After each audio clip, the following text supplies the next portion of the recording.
Bueno, de nuevo, muy buenos días a todos. Mil gracias por acompañarnos hoy nuevamente en este último webinar macroeconómico del año. Como siempre, voy a presentar nuestro view global inicialmente de manera breve y posteriormente entraré a hablar de la región, de nuestra región. La verdad que hemos tenido pues muchas noticias como siempre, mucha información, inclusive lo de ayer de la Reserva Federal ha generado un impacto probablemente inesperado positivamente a los mercados. Y bueno, aquí la idea es discutir un poco esto. Em, lo primero que hay que decir es que la economía mundial está mostrando nuevamente una aceleración en los últimos meses, lo cual es bastante favorable cuando vemos los indicadores, por ejemplo, acá de actividad económica global de la OCDE. Vemos un buen comportamiento, una aceleración desde el mes de octubre, lo cual es positivo y de alguna manera modera algunas preocupaciones que estaban surgiendo en meses anteriores sobre la posibilidad de una desaceleración muy marcada de la economía. Acuérdense que hubo un momento donde se hablaba de esta inflación. En el webinar anterior hablé de eso, de que le dábamos una baja probabilidad de ocurrencia a muy alta inflación con recesión económica. Por ahora, afortunadamente, pues los datos reflejan un mayor dinamismo en la medida en que las economías se siguen reabriendo. El dato del indicador de sorpresas sobre los datos económicos después de varios meses en terreno negativo salta a positivo en las últimas semanas, es decir, de los datos económicos que han venido saliendo en el mundo desarrollado, en particular, la mayor parte ya están viniendo nuevamente por arriba de las expectativas, lo cual pues es bastante favorable. Y en Estados Unidos particularmente, después de un tercer trimestre muy flojo, vemos que las proyecciones para la última parte del año han mejorado, que es esta línea de aquí arriba, según un indicador de la Fed de Atlanta. Desde el punto de vista de la pandemia, seguimos viendo a Sudamérica liderando en la vacunación, como cuando miramos el porcentaje de población vacunada, lo cual es muy favorable. Realmente, pues en Latinoamérica lo hemos visto, estamos viendo un comportamiento bastante diferente a lo que está sucediendo, sobre todo en el mundo desarrollado. Y bueno, hay muchas tesis, ¿no? Hemos hablado de pues, esto, el tema de la vacunación más avanzada, pero por otro lado, la posibilidad de que al ser la región más afectada el año pasado durante lo peor de la pandemia, probablemente se logró una mayor inmunidad o más rápido, ¿no? Digamos, hay cualquier cantidad de tesis de lo que estamos viendo en Latinoamérica, pero fíjense aquí abajo, efectivamente Latinoamérica es la región que tiene más controlado el virus hoy, ¿no? Y bueno, lo que hemos visto y todos conocemos, Europa más enredado, ¿no? En el comportamiento de la pandemia últimamente. Hoy vuelve y salen noticias acerca de algunas nuevas restricciones por parte de algunos países europeos, restricciones a la movilidad, restricciones a la entrada de extranjeros. Hemos visto entonces nuevamente un incremento importante de los casos a nivel mundial, eh, liderado por Europa. Dicho eso, las muertes bastante controladas. Entonces, al final, pues sigue siendo cierto, ¿no? Y esto no es una propaganda a favor de la vacunación, pero es evidente que las vacunas sirven, funcionan. Y bueno, en lo más reciente, la variable está Omicron, por ahora, ¿no? De lo que se conoce, ha resultado ser menos fuerte, menos compleja que las anteriores, aunque más transmisible. Eso sí, entonces afortunadamente las muertes más controladas, aunque Europa es la región más enredada. Algunos estudios sugieren que este contagio o mayor contagio, mayores muertes, etcétera, tienen mucho que ver con la población no vacunada, ¿no? Los que han decidido no vacunarse hasta el momento. Justo ayer salió esta encuesta del Bank of America que ustedes saben que usualmente mostramos, básicamente porque creo que es la encuesta más mirada, más monitoreada por los inversionistas a nivel mundial. Mm, y uno lo que ve, esto es muy interesante, eh, una proporción importante de gestores de portafolio esperando una desaceleración de la economía. que es esta línea azul clara, ¿no? Y aquí ha habido un pequeño rebote en línea con los datos que mostré atrás, pero digamos que sí o sí se espera una desaceleración de la economía después de este rebote tan fuerte que hemos visto en el 2021. Lo interesante acá es que el posicionamiento sobre acciones, sobre el mercado de equities, no cambia y sigue muy alto, en niveles históricamente altos. Así que yo creo que el mercado está leyendo como nosotros, ¿no? Que efectivamente hay una desaceleración de la economía, pero que es una desaceleración también normal después de un rebote muy fuerte y que por otro lado nosotros vamos a tener seguramente hacia adelante también una dinámica importante en muchos sectores de la economía que no se han reabierto completamente, ¿no? Entonces es interesante esta divergencia que no es normal, fíjense, entre menor crecimiento esperado y un mercado muy posicionado hacia acciones. El mayor riesgo que percibe hoy el mercado pues sigue siendo el mismo, inflación y temas de política monetaria. El riesgo de que la Reserva Federal tenga que ir más rápido. Y bueno, ayer ya se dio esa noticia, ¿no? La Reserva Federal anuncia que va a recortar más rápido el estímulo, la inyección de liquidez que hace actualmente, el famoso tapering, pero por el otro lado, anuncia tres subidas, o no anuncia, muestra el famoso dot plot, el consenso de los miembros de la Reserva Federal, esperan tres subidas de tasas en el año 2022. El mercado no esperaba eso, nosotros no esperábamos eso. Ahora, habrá que ver si se materializa, ¿no? Porque pues estamos lejos de esa situación, eso sería en el segundo semestre del próximo año. El asunto de todas maneras es que el view de los miembros de la Reserva Federal pues ha cambiado y el mercado le da temor que la mayor inflación que hemos visto a lo largo de este año, que ha sido más persistente, mucho más persistente de lo esperado y más alta, derive en los bancos centrales siendo más agresivos en el retiro del estímulo monetario. La Reserva Federal ayer entonces vino más agresiva de lo que el mercado esperaba y por el otro lado, hoy el Banco de Inglaterra subió tasas en 25 puntos básicos a 0,25 de manera inesperada. El mercado esperaba que el Banco de Inglaterra subiera tasas en el 2022, probablemente en enero.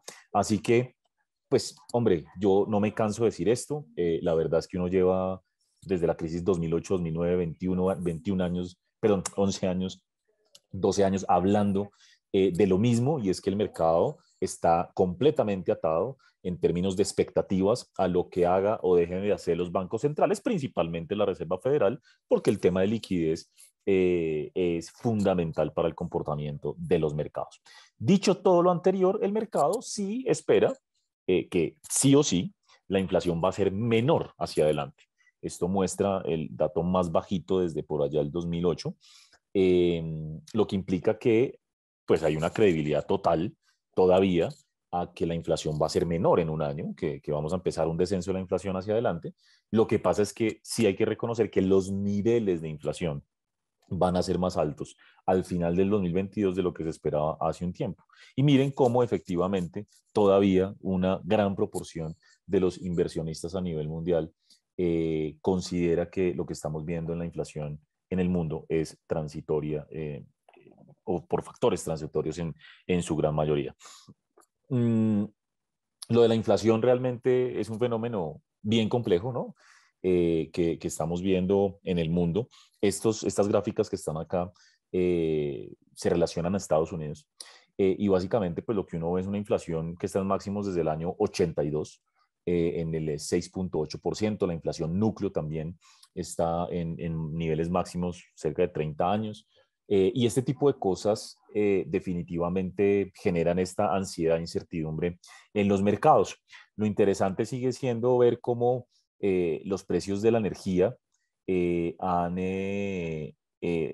explicado el 36% de la aceleración de la inflación y, por ejemplo, los vehículos usados, los precios de los carros usados han explicado el 15%. O sea, hay mal contado un 50%, la mitad de la inflación explicada por factores muy temporales, muy extraños, ¿no? Bueno, y a eso se le suma alimentos.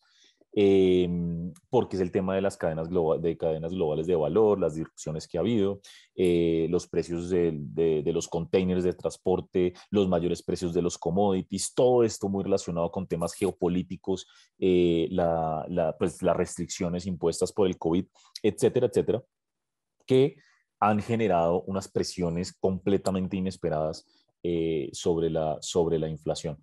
A eso se suma lo que ya sabemos, y es que el consumidor norteamericano, y no solamente el norteamericano, sino en general en el mundo, los hogares, quedaron con unos excesos de ahorro durante la pandemia. Eh, en un mercado como el de Estados Unidos, muchas ayudas federales, ¿no? Muchas ayudas a las familias por parte del gobierno, que aquí se ve, y un menor gasto, por supuesto, derivado de las cuarentenas y las restricciones y demás. Eso generó una brecha de ahorro que hoy se estima en 2.5 trillones de dólares. Es un monto altísimo, supera 10 puntos del PIB, y eso lo que implica es que el consumidor mantiene una buena, digamos, un buen colchón para gastar hacia adelante y el consumo seguramente va a mantenerse. Por otro lado, el mercado laboral muestra unas condiciones apretadas, pero aún faltan cerca de 4 millones de empleos en Estados Unidos por recuperarse. Lo que sucede es que seguimos viendo un fenómeno en el mundo y principalmente en Estados Unidos, donde la gente que salió del mercado laboral no ha regresado al mercado laboral. Mucha gente, varios millones de personas, no han vuelto a buscar trabajo, se han quedado en sus casas, literalmente. La pregunta es si van a volver o no van a volver. Hay toda una discusión alrededor de eso y eso ha apretado el mercado laboral. Entonces hay mucha demanda de trabajo, ¿no? Durante la reapertura, pero no hay disponibilidad de trabajadores. Entonces eso ha bajado la tasa de desempleo, está incrementando los salarios y en fin, esto, como siempre digo yo, esto nos lleva a aprender siempre porque eso es una crisis como ninguna otra y lo que ha venido pasando con la inflación, con la tasa de desempleo, con el mercado laboral, nunca había pasado, digamos, en esta dinámica nunca se había dado, ¿no? Así que hay que reconocer abiertamente que, pucha, los economistas no nos pudimos equivocar más, bueno, todos, yo diría que el 99% con el tema de la inflación este año, porque realmente ha sido muy difícil leer lo que está pasando en el mercado laboral, pero más allá de eso, esas disrupciones en las cadenas de valor que se nos dieron a lo largo de todo el 2021 y que, según los expertos, van solo a irse mejorando y subsanando por allá hacia mitad o segunda parte del 2022. Dicho eso, sigue habiendo una, como dije atrás, una percepción y una creencia, y nosotros también creemos, de que la inflación en gran parte es temporal. Lo que pasa es que ha subido tanto que por más que sea temporal, en el momento en que caiga, pues no va a caer tan rápido a los niveles normales de 2% en Estados Unidos, sino que se va a quedar más arriba, por allá el 3,5% durante el 2022, y eso lleva a las autoridades, ayer la Reserva Federal en particular, a tomar decisiones un poquito más fuertes. Aquí simplemente es unas gráficas interesantes alrededor de la discusión de lo que puede pasar con el mundo emergente. En realidad, el mundo emergente ha actuado de una manera muy diferente a otras crisis en el último año. Ustedes lo que ven acá son las subidas de tasas de interés. eh, bueno, realmente lo que está en esta color como amarillo, lo que han venido subiendo los bancos centrales emergentes la tasa de interés, mientras que el mundo desarrollado apenas está empezando, ni siquiera, o sea, pues, el Banco Central de Inglaterra, si acaso, y algunos otros, como, si mi memoria no me falla, Australia. Eh, pero el mundo emergente no bajó tanto las tasas, esta es la barra oscura, y además ha venido subiendo tasas. Entonces, ahí hay algo positivo y es que el mundo emergente tiene un colchón en un momento en que pase algo, esta vez sí tiene algo más de munición monetaria para poder bajar tasas eventualmente. Me refiero a que si pasa algo, por ejemplo, en términos de actividad económica particularmente. El mundo emergente ha actuado bien desde el punto de vista de la reacción de la política monetaria. Ahora, ¿cuál es el riesgo grande con respecto al mundo emergente un poco más estructural? Tiene que ver con el endeudamiento. Si bien es cierto que la deuda pública del gobierno aumentó mucho en el mundo desarrollado, pues hombre, no es comparable el mundo desarrollado con el emergente, que también vio un incremento significativo de cerca de 11 puntos porcentuales en la deuda pública versus el periodo prepandemia. Entonces tenemos un mundo emergente muy endeudado. Aquí está el promedio de mundo emergentes, por aquí tenemos a Chile, por aquí está Colombia, uno de los países que más endeudó durante la crisis, el mismo China, ¿no? Entonces, esto es básicamente para darles dos mensajes. Uno, ¿por qué no han entrado tantos flujos a mercados emergentes como en otros momentos del tiempo? Aquí lo tengo. Durante la crisis 2008-2009 entraron un monto significativo de flujos de portafolio a mercados emergentes, cosa que en esta ocasión no se dio. Sí hubo por allá, recordemos, un periodo muy positivo de flujos hacia emergentes entre octubre del año pasado y enero de este año, pero por lo demás esto ha sido muy moderado, de hecho muy en línea con lo que vimos en los últimos 10 años. No ha habido un gran flujo hacia mercados emergentes, aún a pesar de tasas bajas, la recuperación económica y demás. Nuestra tesis es esto, en buena parte, el tema de la deuda pública, ¿no? Eso genera unos riesgos, unos cuestionamientos, pues, por ejemplo, China es un caso bastante obvio, ¿no? De cómo el gran endeudamiento puede generar inconvenientes hacia adelante y sobre todo que los países emergentes se quedan como sin colchón, ¿no es cierto? A futuro, para crisis futuras, porque pues endeudarse más va a ser más complicado. El mundo desarrollado, pues por su composición y definición, pues siempre tiene espacio para endeudarse, pero el mundo emergente no. Entonces, nosotros creemos que este gran endeudamiento público del mundo emergente durante la pandemia es lo que ha tenido a los inversionistas un poco más cautos con respecto al mundo emergente, porque la gran pregunta es, ¿y en el próximo ciclo económico cómo van a ser los emergentes, ¿no? Para enfrentar la situación? Entonces, el tema de deuda pública es una discusión eterna y muy importante. Eh, y digamos que es foco en las decisiones de inversión a nivel global, pero por el otro lado, hay que decir desde el lado positivo que esta de los bancos centrales han actuado muy bien y que desde el lado monetario hoy ya hay más munición de lo que pudo haber después de la crisis 2008-2009. Dicho todo esto, hay una buena noticia, yo lo interpreto como buena noticia, es que si bien no ha habido grandes flujos de inversión hacia el mercado, hacia el mundo emergente en el último año, año y medio, como pasó por allá en el 2008 o después del 2009, la realidad es que los flujos han sido sistemáticos, relativamente bajos, pero sistemáticos. Siguen entrando flujos hacia mercados emergentes y eso es muy positivo y es lo que vemos acá. Relativamente bajos, pero positivos, a pesar de todo el ruido, a pesar de la Fed, a pesar de China, de Evergrande, de todas estas cosas, siguen entrando flujos y yo creo que eso es algo muy, muy favorable que tenemos que reconocer, ¿no? Nosotros decíamos y ustedes lo recordarán desde hace ya unos 3 4 meses, cuando se empezó a hablar del tapering y todos los temas que venían alrededor del retiro de estímulo monetario de la Reserva Federal, que ojalá y que probablemente esta vez iba a ser diferente el impacto sobre el mercado. De hecho, vuelvo, insisto, uno no se cansa de aprender. Fíjense cómo ayer la Reserva Federal sorprende diciendo o sugiriendo que puede subir las tasas de interés más rápido de lo esperado. Hoy el Banco de Inglaterra sorprende subiendo tasas de interés, no lo esperaba el mercado, y tenemos rally en el mundo. Está subiendo la bolsa, están subiendo los commodities, están las tasas incluso de interés estables en los tesoros. Y uno dice, venga, pero ¿cómo se come esto, no es cierto? Bueno, pues nosotros hemos tenido una tesis, vamos a ver hasta cuándo se cumple, ojalá, de que esta vez es diferente, entre otras cosas, porque esta vez no hubo tantos flujos hacia mercados emergentes, ¿no? Entonces, el hecho de que no haya habido tantas entradas durante el último año y medio hace que eventuales periodos de aversión al riesgo no haya grandes salidas y nos genere un gran impacto en los mercados, ¿no? Eso por un lado. Pero por el otro lado, esta crisis es diferente.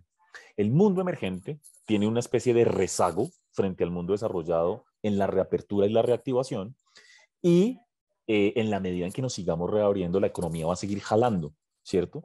Entonces, ¿qué dice hoy el mercado? Cuando uno mira las noticias hoy de por qué hay un rally en las acciones en el mundo, a pesar de lo de la Reserva Federal, dice que es que la mayor parte de inversionistas y bancos de inversión globales consideran que el crecimiento económico va a ser tan fuerte o va a seguir siendo tan fuerte que básicamente las tasas de interés es necesario para controlar la inflación, pero que no va a generar un gran impacto negativo en el crecimiento económico.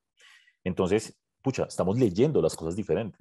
Esta crisis es diferente y hasta ahora, entonces, los mercados se han comportado bien, la Reserva Federal ha sido eficiente y transparente en la forma de comunicar y creo que eso también ha ayudado mucho y el mercado le ha bajado un poco la ansiedad. Ojalá dure, ¿no? Ojalá dure.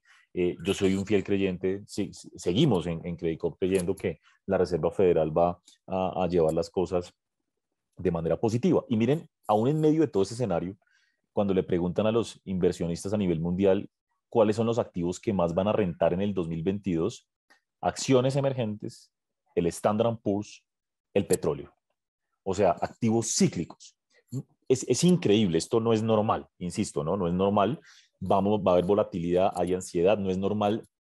Me refiero a cuando la Reserva Federal sube tasas o hay expectativas de subida de tasas, etcétera. El mercado está muy optimista con el tema de crecimiento económico. Se espera que las disrupciones de cadenas de valor vayan cediendo en el 2022 y eso va a seguir manejando una dinámica positiva sobre la actividad. Entonces, estamos en un contexto todavía de percepción de riesgo positiva que esperamos que dure hacia adelante y creo que esta gráfica es bien optimista, ¿no? Ojalá se materialice. Yo soy optimista con el 2022, sobre todo el lado del crecimiento, pero hay que reconocer que seguimos viendo pues riesgos, volatilidad, la pandemia, la Reserva Federal, la inflación, todo eso va a ser algo que sin duda genere vaivenes en los mercados en el 2022. Importante esto, vamos a ver si cambian mucho las estimaciones después de lo de la Reserva Federal ayer, pero los grandes inversionistas, perdón, los grandes bancos de inversión en el mundo esperan que la tasa del tesoro a 10 años a finales del próximo año esté por los lados del 2%. Supremamente manejable, nada de qué preocuparse si esto se materializa. Recuerden que a principios de este año casi bordeamos el 1,70, 1,80 y se llegó a pensar que el tesoro podía llegar a 2,40 o 50 en el 2021 y ahora hay una credibilidad sobre que la Reserva Federal va a manejar bien la situación y que esto nos va a llevar a tener un crecimiento, una tasa del tesoro a 10 años controlada, lo cual sería una muy buena noticia. Con respecto a Latinoamérica, seguimos viendo una reapertura importante. Voy a simplemente a ir a los highlights para que no se me alargue mucho la conversación, pero estos indicadores de movilidad de Google siguen mostrando una gran reapertura. El país más abierto de Latinoamérica es Colombia, el relativamente más cerrado es Perú, pero la realidad es que ya todos los indicadores están en o por arriba de los niveles prepandemia. Sigo insistiendo, Chile, Colombia, los países que lideran el crecimiento de la región. Chile, impresionante el crecimiento observado este año, que va a rozar el 12% después de pues, lo que conocemos, las ayudas fiscales, los retiros de AFPs, etcétera. Muy, muy potente el crecimiento de Chile. Colombia es el segundo país que más crece contra el 2019 en la región. Muy favorable el crecimiento colombiano, no me canso de repetirlo. Un país que no tuvo ayudas fiscales significativas ni retiros de AFPs. Se ha destacado por haber presentado una resiliencia muy fuerte. Perú ya empieza a crecer frente al 2019, sin embargo es un crecimiento un poquito más plano en los últimos meses, se ha venido como estabilizando el crecimiento, ayer salió un dato por debajo de lo esperado. Obviamente el tema político empieza a jugar un rol en lo que esperábamos, que es la inversión privada, pero bueno, la buena noticia es que Perú está por arriba del 2019 y Brasil se ha venido estancando, al punto en que acaba de entrar en recesión técnica. Y ya les hablo un poquito de eso. Argentina y México completamente rezagados. La buena noticia, si ustedes ven esta foto, otra vez los países andinos liderando la región. Chile, Perú, Colombia, ¿no? Es una maravillosa noticia en medio de la situación. Y bueno, esto de la pandemia ya un poco me refería atrás. ¿Qué ha venido pasando en general? Esta foto es interesante. Proyecciones del consenso sobre el PIB 2021. Todos los países, con un par de excepciones, pero casi todos los países con fuertes incrementos en las proyecciones de crecimiento para este año. La excepción es México y Brasil en lo más reciente. Para el 2022 hay de todo un poco. Destacaría el tema de Colombia. Hay mucho optimismo con Colombia. De hecho, eh, el consenso de los economistas en la región consideran que Colombia es el país que más va a crecer el próximo año. Aquí se ve. Y bueno, en lo demás hay un poco de volatilidad, pero el país que peor va en esta coyuntura es Brasil. Lo ven acá abajo. Inflación, todos los países, proyecciones de inflación hacia arriba 2021 y 2022 también. De ahí, pues obviamente, que los bancos centrales hayan tenido que ir mucho más rápido de lo esperado. Aquí, insisto, hay que reconocerlo, la inflación nos dio tres vueltas a los economistas, ¿no? Yo recuerdo hace solo 6 meses hablando de que la inflación, o 6, 8 meses iba a ser muy temporal, que íbamos a terminar cerca del rango meta de los bancos centrales y ahorita todas las inflaciones están lejos de las metas de los bancos centrales. Los bancos centrales mismos esperaban tomarse más tiempo para subir tasas y ahora van a una velocidad inesperada, insospechada. Pero también hay que reconocer que no solo la inflación ha sido un fenómeno de estas disrupciones y energía, alimentos, sino pues hombre, también es que las proyecciones de crecimiento en algunos casos hasta se duplicaron, ¿no? Para este año. Así que pues el tema económico también ha sido la buena noticia detrás de la inflación. La inflación también está explicada, por supuesto, por una fuerte demanda interna de muchos países. Hace 2 semanas publicamos nuestro reporte, perdón, la semana pasada, publicamos nuestro reporte trimestral macroeconómico, donde incorporamos la actualización de proyecciones y de nuestros views para toda Latinoamérica. Y ahí está Argentina, Brasil y México. Entonces aprovecho como cada 3 meses para hacer un par de comentarios al respecto. En el caso de Argentina, básicamente lo que vimos fue unas elecciones legislativas de medio término que terminaron reflejando lo que se esperaba y es que por primera vez desde el año 82 el kirchnerismo pierde, o el peronismo pierde la mayoría en el Senado, ¿no? Eso de alguna manera genera eh, algún grado de optimismo relativo porque eso apunta primero a que el gobierno tiene que generar consensos ahora en el Congreso, un Congreso mucho más equilibrado, ¿no? Para pasar reformas. Y por otro lado, pues genera la expectativa de que a la vuelta de 2 años podamos tener un presidente nuevamente pro mercado, ¿no? Pero bueno, toda falta tiempo. El mercado igual muy ansioso, muy volátil, con mucha incertidumbre y básicamente lo realmente relevante con Argentina es un potencial acuerdo con el Fondo Monetario Internacional. Recuerden que después de renegociar la deuda del año pasado con los tenedores, de hacer default, viene ahora una negociación con el Fondo Monetario para renegociar 44.000 millones de dólares que le debe al Fondo Monetario Internacional. Y eso genera mucha incertidumbre, porque dependiendo de lo que salga del acuerdo con el Fondo Monetario, vamos a ver si Argentina toma las medidas económicas estructurales que requiere para encauzar la economía nuevamente. Y no está fácil. El gobierno dice, vamos bien en las conversaciones, pero el kirchnerismo, Cristina Fernández, hasta el presidente Alberto Fernández no hacen más que criticar al Fondo Monetario y básicamente decirle que son unos ladrones, o sea, no así tan explícitamente, pero casi. Así que no va a ser fácil, el mercado muy cauto con Argentina y Argentina sigue presentando los mismos problemas de siempre, una inflación muy alta, está por los lados del 50% actualmente, esperamos que siga así. El gobierno sigue, perdón, más bien el Banco Central sigue financiando, se ve acá, al gobierno, entonces imprime plata para financiar el déficit fiscal y bueno, así es muy difícil, las reservas internacionales colapsando, entonces lo del Fondo Monetario Internacional es determinante, pero también es cierto que cualquier futuro ajuste va a ser muy doloroso, como pasó en la época de Mauricio Macri, ¿no? Porque toca subir impuestos, toca quitar subsidios, toca quitar restricciones a los capitales. No es fácil, no es fácil, ¿no? Eventualmente generar que haya más inflación, que haya más devaluación del peso argentino. Así que políticamente, pues Argentina va a estar complicado, ha venido creciendo a un relativamente buen ritmo, pero lo del Fondo Monetario va a ser determinante. El caso de Brasil es bien particular porque el año pasado Brasil fue el país que más rápido se iba recuperando junto con Chile de la mano de una ayuda fiscal importante, pero este año se le juntaron muchas cosas entre factores exógenos y internos. Entre lo exógeno, tuvimos la peor sequía en Brasil en 100 años, afectando significativamente los precios de la energía.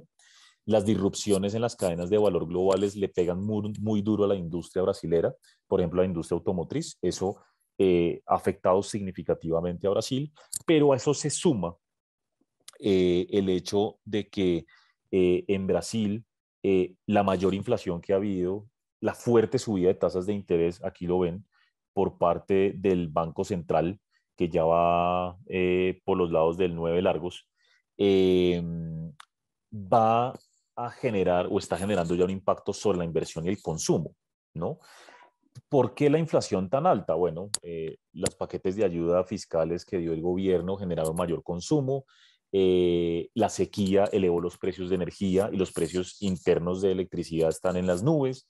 eh, y a todo esto también hay que sumar que fiscalmente se han generado unos riesgos nuevamente importantes sobre Brasil, porque se había comprometido el gobierno a cumplir con la regla fiscal en el 2022, la había suspendido 2020-2021, lo hicieron casi todos los países, se había comprometido a cumplir en el 2022 y básicamente no la va a cumplir, ¿sí? Entonces, el hecho de que haya nuevamente riesgos fiscales, un país que bordea la deuda pública, 90 puntos del PIB, ha hecho que las tasas de interés se suban, que haya salidas de flujo, pero en particular que el dólar se haya disparado y está por los lados de 5,70 actualmente. Entonces eso ha alimentado también la inflación y ha generado un impacto importante sobre el consumidor. Así que Brasil ha entrado en recesión técnica, eh, lo cual, pues hombre, yo creo que eso no se veía venir hace unos meses. Lleva 2 trimestres consecutivos de contracción Brasil y ya se está hablando de un crecimiento que el próximo año va a bordear cero. Brasil tiene unos problemas estructurales muy fuertes que de alguna manera se han profundizado con la pandemia y realmente el problema sigue siendo, en mi opinión, más político que otra cosa, porque lo fiscal se deriva de un tema político. Bolsonaro quiere darle mucha más plata a la gente, a las familias, quiere ampliar un programa social que hay de transferencias monetarias a 17 millones de familias y eso vale un jurgo de plata. Y eso está generando un impacto negativo sobre la percepción de riesgo en Brasil, que se ve reflejado en el dólar, en las acciones, en todo y al final en la economía, ¿no? Así que esto de Brasil es complejo. El próximo año hay elecciones, las encuestas muestran todavía Lula da Silva le ganaría a Bolsonaro, entonces entramos en un periodo electoral complejo. ¿Qué es lo positivo de Brasil? Pues unas tasas significativamente altas. Entonces, de alguna manera, desde el punto de vista de la inversión, probablemente Brasil sea un país relativamente atractivo a mediano y largo plazo. Hay que esperar probablemente a que se decanten algunas cosas, pero Brasil tiene uno de las tasas de interés más altas del mundo y por otro lado la bolsa ha caído bastante este año. Entonces, en la medida en que se vayan decantando estos temas, pues va a haber oportunidades seguramente, pero también hay que reconocer que mientras haya periodo electoral, pues la volatilidad va a estar ahí y lo fiscal sigue siendo la principal preocupación. México ha seguido creciendo a un relativamente buen ritmo, va a crecer cerca del 6% este año.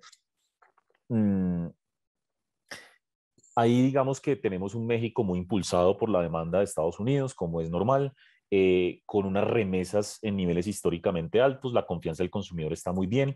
AMLO, el presidente, acaba de subir el salario mínimo 22%, una locura para el 2022. Ahora, el salario mínimo le pega a una fracción muy pequeña del mercado laboral mexicano, pero pues claramente genera buenas expectativas para el consumidor, en fin, y AMLO ya ha venido subiendo el salario mínimo a ritmos de doble dígito por varios años. Así que el consumidor se ve bastante favorecido, la reapertura de la economía, en fin, y México ahí va jalando. La industria creciendo, o por lo menos va jalándose con lo que va pasando en México, ¿no? Dicho eso, se ha desacelerado un poco la economía. AMLO sigue presentando propuestas muy discutibles que generan incertidumbre sobre la inversión. Una de ellas es que quiere generar un monopolio en el sector energético. Vamos a ver si le sale o no le sale. Puede que no le salga porque la composición del Congreso ahora es más equilibrada, pero eso eh, genera ruido incluso de cara a los inversionistas extranjeros y a los países con los que tiene acuerdos comerciales, principalmente Estados Unidos y Canadá. Por otro lado, tenemos a AMLO que acaba de aprobar, o bueno, el Congreso acaba de aprobar una reforma que se llama eh, ley de subcontratación, y es que básicamente ya no se pueden como subcontratar personas para laborar con una empresa. Es decir, no se puede tener outsourcing de empleados, de personas dentro de una empresa, y eso hizo colapsar un componente del PIB en el tercer trimestre que se llama servicios a los negocios.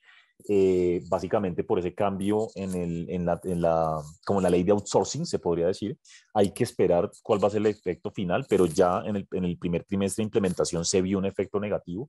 Vamos a ver qué pasa con esto. Lo que busca AMLO es que aumente la formalidad laboral, y por eso quiere que ese tipo de vínculos informales con outsourcing se rompan, pero pues claramente eso está teniendo un impacto en el corto plazo, aumenta costos de producción para las empresas. Habrá que ver, insisto, cuál va a ser el resultado final, pero pues ese tipo de cosas generan ruido, ¿no? Yo diría que México sigue teniendo un buen, digamos, outlook en el mediano corto plazo por Estados Unidos, por remesas, porque digamos que la economía tiene una inercia. Básicamente AMLO es el que sigue generando la incertidumbre dentro del país. Hay una encuesta que se le hace a economistas y dicen cuál es el principal riesgo para la economía en los próximos 6 meses: incertidumbre política interna, ¿sí? Entonces digamos que eso hay que monitorearlo. Vamos a ver qué pasa en particular con este tema de la reforma energética que quiere hacer AMLO, pero por lo demás, pues México anda relativamente bien. Aquí están los pronósticos de crecimiento para los países de la región. Brasil, el país más enredado en este momento en la recuperación. De todas maneras, hay que decir que estos tres países, por más que crezcan este año y el próximo año, van a seguir teniendo unos niveles de actividad económica muy por debajo de los niveles máximos que alcanzaron por allá en los años 2012, 2014, dependiendo del país. Y la verdad es que estos países siguen teniendo unos problemas estructurales importantes, y sobre todo lo político jugando un rol clave. Bueno, ahora la realidad todos sabemos es que lo político nos está afectando a absolutamente todos. Con respecto a Chile, bueno, tenemos elecciones el domingo de segunda vuelta, así que uno aquí puede hablar mucho de economía, ¿no es cierto? Pero la realidad es que todos los ojos están puestos en lo político, y eso está pasando en absolutamente todas partes. Así que, de alguna manera, en nuestros tres países, tal vez me dedique un poco más a, a conversar y a comentarles lo que estamos viendo en lo político que lo que estamos viendo en la economía, pero pues obviamente les voy a hacer algunos comentarios al respecto. Eh, Desde el punto de vista político, pues hay unas preferencias por parte de los votantes que son estas, ¿no? A la hora de alguna manera de votar o de elegir un candidato. Y aquí están las ventajas o las fortalezas más bien de los candidatos, ¿no? De alguna manera, ustedes pueden ver que Boric, pues digamos que hacia lo social, tiene más fortaleza, el candidato de extrema izquierda, y Cast está más dado hacia el tema económico y temas de seguridad, ¿no? Digamos que me parece que es totalmente natural. Estamos hablando de una elección de extremos, y las discusiones están ahí. ¿Qué ha venido pasando? Pues que se han venido eh, moderando en sus discursos los dos candidatos. Parisi, que tuvo un comportamiento mucho más favorable de lo esperado en la primera vuelta. Ese es como que los votantes de Parisi son los que van a terminar de alguna manera en buena parte definiendo la elección, y los dos candidatos tratan de agarrar entonces como al votante medio, al votante de centro. ¿Qué dicen las encuestas? Pues hombre, las encuestas oficiales, las que son públicas, se publicaron hasta la semana pasada, y mostraban una ventaja ligera en la mayor parte de todas, bueno, no ligera, en algunos casos 10 puntos, en otras 5 puntos, a favor del candidato de extrema izquierda de Boric. Se han conocido algunas encuestas no oficiales, no públicas, más bien pues privadas en los últimos días, que muestran que la diferencia se ha venido cerrando, y que probablemente la diferencia entre los dos candidatos podría estar entre 2 y 3 puntos porcentuales. O sea, esto puede ser de photo finish. Lo que uno percibe es que la elección el domingo puede definirse casi a la Perú, ¿sí? por un número de miles de votos de diferencia. Y eso, pues, de todas maneras, genera hacia adelante muchos cuestionamientos, ¿no? Por temas de gobernabilidad, de cómo se va a poder relacionar el nuevo gobierno con el Congreso y con la Convención Constitucional. Y aquí es donde entro a tratar un poco de darles nuestro view un poco más de mediano y largo plazo. Eh, Muy importante recordar que en las elecciones de Congreso que se dieron durante la primera vuelta también presidencial, mostró que básicamente la derecha y la izquierda quedaron 50-50, ¿sí?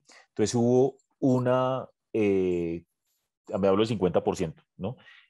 Hubo un equilibrio total en el resultado. De hecho, me atrevo a decir que hubo una sorpresa en el resultado porque se esperaba que de pronto el Congreso quedara más hacia la izquierda, sobre todo el Senado, similar a lo que pasó con la Convención Constitucional, pero no fue así. El Senado quedó más balanceado, lo cual es muy positivo. Y en el caso de la Cámara de Diputados, lo que vimos es que la izquierda ganó algunos escaños, pero quedó más fragmentado, ¿no? Hay más partidos políticos de izquierda. Entonces, sea quien sea el presidente, le va a tocar negociar. Y de alguna manera, pues los candidatos han venido moderándose en su discurso. ¿Cómo se han moderado? Cast, el de derecha, ha venido reconociendo, por ejemplo, que bajar impuestos a las empresas no es posible en el muy corto plazo. Lo sigue proponiendo, pero de una manera más moderada y solo en la medida, dice, en que el crecimiento y las cuentas fiscales lo permitan. Asimismo, habla de un crecimiento económico un poco más moderado de lo que antes hablaba de hasta dónde puede llegar a crecer Chile en los próximos años bajo su política pública. Entonces, de alguna manera, en lo que era agresivo desde el lado económico, por ejemplo, que era el tema de bajar impuestos, se ha moderado. Por el otro lado, Boric, de izquierda, ha venido moderando su discurso con respecto, por ejemplo, a la reforma tributaria que plantea hacer. Decía, vamos a subir 8 puntos porcentuales la base de tributación rápidamente. Ya habla de 5 puntos en 4 años y otros 3 después. Igual sigue siendo excesivamente optimista esa visión. Eh, ha incorporado también técnicos, los dos candidatos han incorporado técnicos, personas técnicas dentro del equipo, entonces ambos hablan de responsabilidad fiscal, en particular eso es importante del candidato de extrema izquierda que es Boric, porque antes no era como tan claro el tema, dice no, vamos a velar por la responsabilidad fiscal y en la medida en que las cosas se vayan dando, pues vamos a ir implementando los programas sociales. Eso sí no se moderó en el tema de pensiones, él quiere un cambio completo del sistema pensional. Pero bueno, en fin, ahí más o menos se han tratado de moderar. La gran pregunta es si eso es creíble o no, ¿no? Porque pues uno conoce la política y sabe que pues una cosa es agarrar los votos y ya después mirar cómo implementa estas cosas. Dicho eso, entonces el punto es que pues ellos han venido también moderando porque saben que tienen que agarrar el voto del centro, pero también que van a tener un Congreso muy equilibrado donde va a tocar armar consensos. Entonces, propuestas radicales en un Congreso probablemente van a ser difíciles de pasar. Y por otro lado, propuestas, digamos, no radicales, pero pues en general donde no haya consensos, de todas maneras, pues no va a ser posible en un Congreso completamente dividido. Perú es un buen ejemplo, así que los candidatos se tienen que ir moderando y eso desde el punto de vista del Congreso es una buena noticia. Ahora bien, el punto es que tal vez el que mande en lo político el próximo año es la Convención Constitucional, ¿no? En realidad, ahí está el quid del asunto con Chile. ¿Qué va a salir de la nueva constitución? Aquí está el cronograma. Por allá, hacia el mes de septiembre, deberíamos tener el plebiscito de salida donde los chilenos van a decir si aprueban o no la nueva constitución escrita por la Convención Constitucional. Y en general, mientras eso pasa, pues la incertidumbre es enorme, ¿no? Porque sea quien sea el presidente, hay un ente que va a crear una nueva carta de navegación para el país y pues esa convención va a tener prioridad sobre lo demás. Entonces el Congreso, usualmente los congresos se atan de manos, quedan atados de manos mientras hay una constituyente escribiendo una constitución y pues el presidente también le cuesta tomar decisiones porque uno de los temas más complejos cuando se hace una constitución es que cualquier regulación, cualquier reforma que se plantee, toca ver si entra o no en contradicción con la nueva constitución, o si no toca echarla para atrás, ¿sí? Entonces, como que uno queda en un limbo varios meses. Si gana Cast, sería un buen resultado para el mercado, definitivamente. Esperaríamos en general, por lo menos al principio, una buena reacción del mercado en Chile el día lunes, la próxima semana. Dicho eso, la gobernabilidad para Cast sería muy compleja, ¿no? Porque tiene una convención constitucional que está sesgada hacia la izquierda. En el caso de Sichel, perdón, de Boric, tendríamos tal vez un poco más de alineación con la convención constitucional, no sería un buen resultado para el mercado, eh, pero por el otro lado, un Congreso, particularmente un Senado completamente balanceado, que le va a hacer la vida también difícil. Entonces, independientemente de quién gane la presidencia, el tema de gobernabilidad es el gran issue, es la gran pregunta, ¿sí? La buena noticia, entre comillas, es que tenemos un Congreso más balanceado, con el cual toca negociar, y algo que siempre diré, mencionaré, ojalá no me equivoque, de la Convención Constitucional es que menos mal existe el plebiscito de salida, porque la gente, de alguna manera, incluso con la votación de Congreso, incluso con la de presidencia, demuestra que no todo el mundo quiere cosas radicales, no todo el mundo quiere un cambio completo del modelo económico ni de la estructura chilena, del país, de la sociedad. Así que el plebiscito de salida probablemente sea un candado para evitar cosas extremas, ¿no? Porque, o si no, el riesgo que corre la Convención Constitucional es que la gente no le apruebe la Constitución. Entonces, hay unos candados, vamos a ver qué pasa, pero de todas maneras la primera parte del año va a ser difícil en términos de gobernabilidad y el presidente que llegue va a tener cosas difíciles que enfrentar, desde lo económico, ¿no? Va a enfrentar una economía en desaceleración. Ayer el Banco Central de Chile publicó un reporte con un sesgo bastante negativo, me atrevo a decir, desde el punto de vista económico, ve un crecimiento similar al nuestro, es verdad, de cerca de 1,5 para el próximo año, pero para el 2023 básicamente cercano a cero, 0,5. Y eso tiene muchas explicaciones, ¿no? Uno, que el crecimiento de este año fue espectacular, entonces hay un efecto base muy grande. Segundo, pues que hay que recordar que gran parte de este crecimiento de Chile se dio por transferencias fiscales y retiros de AFPs, que en la medida en que se retiren esas ayudas o se gasten, pues va a implicar menor crecimiento. El Banco Central está esperando que la inversión privada y el consumo privado se contraigan en el año 2022 e incluso en el 2023, ¿sí?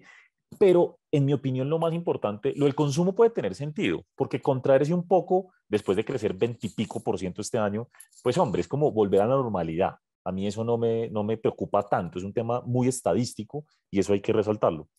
Pero sí lo que preocupa es la inversión. Entonces el Banco Central, y nosotros lo hemos dicho ya durante muchos meses, bastante tiempo, dice, mire, la subida de tasa reciente del Banco Central, pero además la incertidumbre que se ha generado por retiros de AFPs, por lo político, por la Convención Constitucional, ha llevado a que las condiciones financieras se deterioren mucho. Y en ese orden de ideas es posible que la inversión en los próximos años no crezca, en particular la inversión privada. Y de hecho ustedes ven y los planes de inversión de las empresas para los próximos años pues caen, ¿no? Y caen de manera material frente a lo que fue el año 2019 o 2021, el mismo 2021. Así que hay incertidumbre, pero ¿de dónde podría venir el upside? El upside vendría de lo político, ¿no? Que tengamos una resolución relativamente rápida y favorable de lo que viene de la Convención Constitucional en particular. De hecho, cuando se le preguntan a los empresarios, ¿usted por qué no va a invertir? El 70% de los empresarios, en la última encuesta del Banco Central, dice que no, que va a aplazar las decisiones de inversión y la mayor parte de las respuestas del por qué, pues es incertidumbre económica, incertidumbre política. Al final, pues todo va unido, ¿no es cierto? Así que el tema constitucional sigue siendo clave. La inflación es otro tema, pues, importante en Chile porque la inflación está bordeando hoy 7%. Creemos que va a cerrar en el 6,9%. Y esto tiene que ver con ese consumo bollante que ha habido en Chile, en buena parte. De hecho, el Banco Central hace un estudio donde dice, mire, la mitad de la inflación ha sido por factores locales. Y ahí están los retiros de AFPs y está el tema de las grandes ayudas públicas entregadas a las familias. Así que la inflación ha ido mucho más arriba de lo esperado, la meta en Chile es 3%, está al 7%, es una locura, el desvío de la inflación, y tal vez lo más importante en Chile es que las expectativas se han desanclado. No es normal, no es para nada normal en Chile que las expectativas de los economistas se desanclen del 3%. Siempre es una línea recta, ustedes lo ven acá. Esto no suele pasar. Entonces, no es que pierda credibilidad el Banco Central, es que ha perdido credibilidad la política económica en Chile, particularmente lo que viene del Congreso, del gobierno. Y las ayudas que se han dado han desanclado las expectativas de inflación. Así que el Banco Central tiene que actuar, y ha venido subiendo a un ritmo grande la tasa de interés. El último movimiento fue esta semana, 125 puntos básicos a 4%, y el próximo año esperamos que llegue a un 5,5%. Mucha incertidumbre dependiendo de lo que pase en lo fiscal, si se retiran o no las ayudas. Esperemos que no pasen más retiros de AFPs, pero esperando todo este tipo de cosas, cómo se resuelven, pues asimismo actuará el Banco Central de Chile. Simplemente decir que el tema fiscal sigue siendo un gran issue, un gran cuestionamiento. Lo que plantea el gobierno saliente es una caída del gasto público del 20% el próximo año para alinear el tema fiscal a una sostenibilidad de la deuda pública. Creo que es difícil creer en eso, ¿no? Un 20% de recorte del gasto con nuevo presidente. Difícil, ojalá se dé. Dependiendo del tema fiscal, asimismo la política monetaria y la economía pues van a actuar. Así que vamos a estar muy pendientes de lo que venga en este frente. Y con el peso chileno, esto ha sido un tema de valores esperados. A nosotros nos da que con un gobierno de izquierda, es decir, el gobierno potencial, en este caso sería de Boric, el dólar promediaría 8,50, promediaría, ¿sí? O sea, podría ser más alto, sin duda. Y con un presidente de derecha, que en este caso sería Cast, el dólar podría converger a lo que son sus niveles basados en fundamentos, cerca de 7,70, por lo menos de manera temporal, ¿cierto? Entonces estamos ahí en la mitad, con un valor esperado, igual ya estamos a 2 días de saberlo. La volatilidad ha sido evidente en el peso chileno. Eh, bueno, ahí les digo, por favor no duden en escribir preguntas en el botoncito de Q&A que tiene ahí, y la idea es responderles al final, pues responder la mayor cantidad de preguntas posibles al final. Colombia. Colombia en general mantiene un muy buen dinamismo. Colombia va a crecer este año alrededor del 9,5%.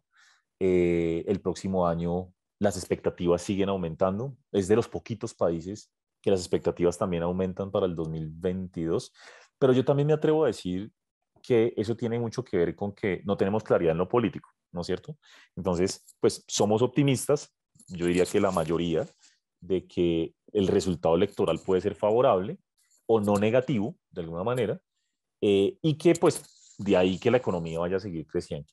Ahora bien, yo quiero hacer una aclaración aquí porque Perú es un buen precedente. Perú, en medio del tema electoral, siguió creciendo a una velocidad grande, ¿sí? Eh, Aún si gana un presidente de izquierda, el impacto económico no es inmediato. Así sea izquierda extrema, en Perú lo estamos viendo, ¿sí? No, el impacto no es inmediato, el impacto se demora. Entre otras cosas, y por favor yo siempre digo no me malinterpreten, pero es que desde el punto de vista netamente económico esto es lo que uno ve. Y es que cuando gana un presidente de izquierda o de derecha, no importa, pero 50-50 en la votación, pues hombre, la mitad del país está de acuerdo y la otra mitad no. Entonces eso no quiere decir que porque una mitad está en desacuerdo el país se vaya a ir de narices, no, por el barranco en términos de actividad económica.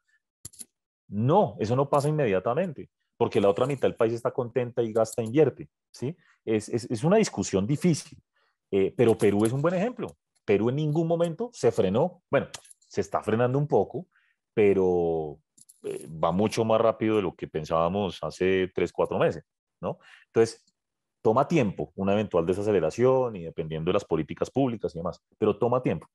Así que en el caso colombiano, con todo y que hay elecciones el próximo año, siguen subiendo las perspectivas de crecimiento. Así que estamos alineados. Consenso y Credicorp, 9,5% y 4%. Los dos tenemos básicamente tanto Consenso como nosotros, la misma estimación, la hemos venido subiendo muy fuerte. Les decía atrás, Colombia ha abierto rapidísimo la economía, es la economía más abierta de Latinoamérica entre las economías grandes. Así que todo apunta a que la actividad económica va a seguir fuerte. En Colombia hubo 3 días sin IVA, impresionante las ventas en esos, se vendieron más de 2.5 del PIB en 3 días. Qué locura, ¿no? Lo que demuestra que las familias todavía tienen un gran poder adquisitivo. La demanda de energía siempre es un buen indicador de actividad y estamos viendo que se está acelerando recientemente. No hay que olvidar, esto aplica para todos los países de la región, pero en el caso particular de Colombia creo que hay un impacto un poco más fuerte, y es que el dólar, al estar en máximos históricos y precios del petróleo, del carbón, del níquel en niveles máximos de varios años, estamos teniendo que en pesos está entrando mucho dinero al país, lo que llamamos el ingreso nacional. El ingreso nacional está aumentando de manera significativa en el país. Y eso pues se traslada a pues, los hogares y a las empresas, y eso en buena parte está explicando el mejor comportamiento de la economía. Por otro lado, las remesas. Nunca en Colombia habían entrado el equivalente a 3 puntos del PIB en remesas en un año. 3 puntos del PIB. Es impresionante. Y eso pues es consumo puro, ¿no? Esas remesas se van para gasto de una en varias regiones del país. Y bueno, Colombia ha sido de los de mejor comportamiento con el virus. Eh, Ustedes recordarán, perdona que hacemos un poquito de historia, yo mencionaba en el mes, esto debió ser por ahí mayo o junio, que el gobierno, creería yo, había tomado la decisión de reabrir la economía eh, después de las protestas sociales, tras el tema de, eh, tras el tema de que, bueno, digamos, la tesis era que abría la economía para tratar de bajar el tema social, bajarle al ruido social y a las tensiones sociales, aun cuando estábamos en el tercer pico de la pandemia en Colombia. No sé si lo recuerden bien. ¿Cuál era la tesis? Que la mayor parte de personas que estaban protestando en esa época eran jóvenes, y que la mayor parte de jóvenes trabajan o son empleadas en el sector servicios, que eran los que estaban cerrados en ese momento con la pandemia. Así que la reapertura económica, y sigo pensando que fue así, y a estas alturas estoy ya cada vez más convencido, la reapertura económica total y definitiva empieza en Colombia, en buena parte por el paro nacional, porque era una forma de bajar la tensión a la gente que estaba literalmente en su casa sin hacer nada, con muchos problemas de ingresos y demás. Se abre la economía y baja la tensión social. No sé si se han dado cuenta en Colombia. Bueno, y en el resto de los países. Se acabaron las protestas. De hecho, me vine a enterar hace 2 días que habían convocado a paro nacional hoy, y hasta donde sé no hay nada, ¿sí? Entonces, de alguna manera, esa reapertura económica tuvo un factor político importante en la mitad y social, a pesar de que estábamos en un pico muy grande en ese momento de la pandemia, de hecho, estamos en el peor momento cuando se decidió reabrir la economía. Y eso se explica, creo yo, en buena parte por ese tema social, y creo que ha funcionado al final, en todo sentido, porque esto ya está bien controlado. Por otro lado, la confianza empresarial y el consumidor vienen subiendo a un ritmo importante. Y a mí me causa mucha curiosidad cómo la confianza empresarial va muy arriba, y de hecho hay un indicador de expectativas de inversión que está en el nivel más alto como en 10 años. Pero si hay elecciones, ¿por qué estamos tan optimistas?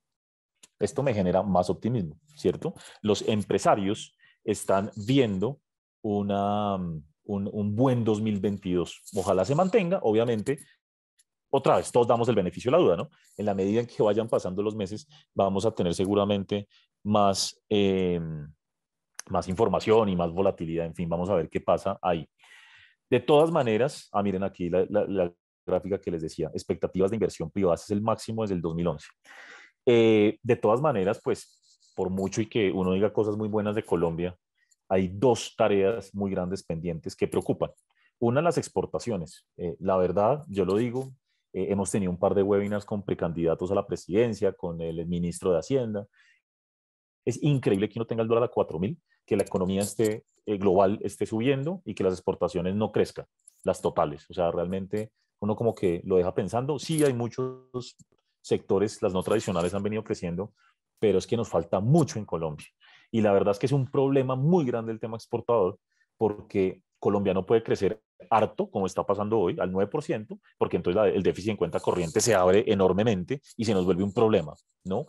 Siempre ha sido un problema y hoy es un gran problema el tema del déficit en cuenta corriente. Entonces, ese tema de exportaciones es muy preocupante.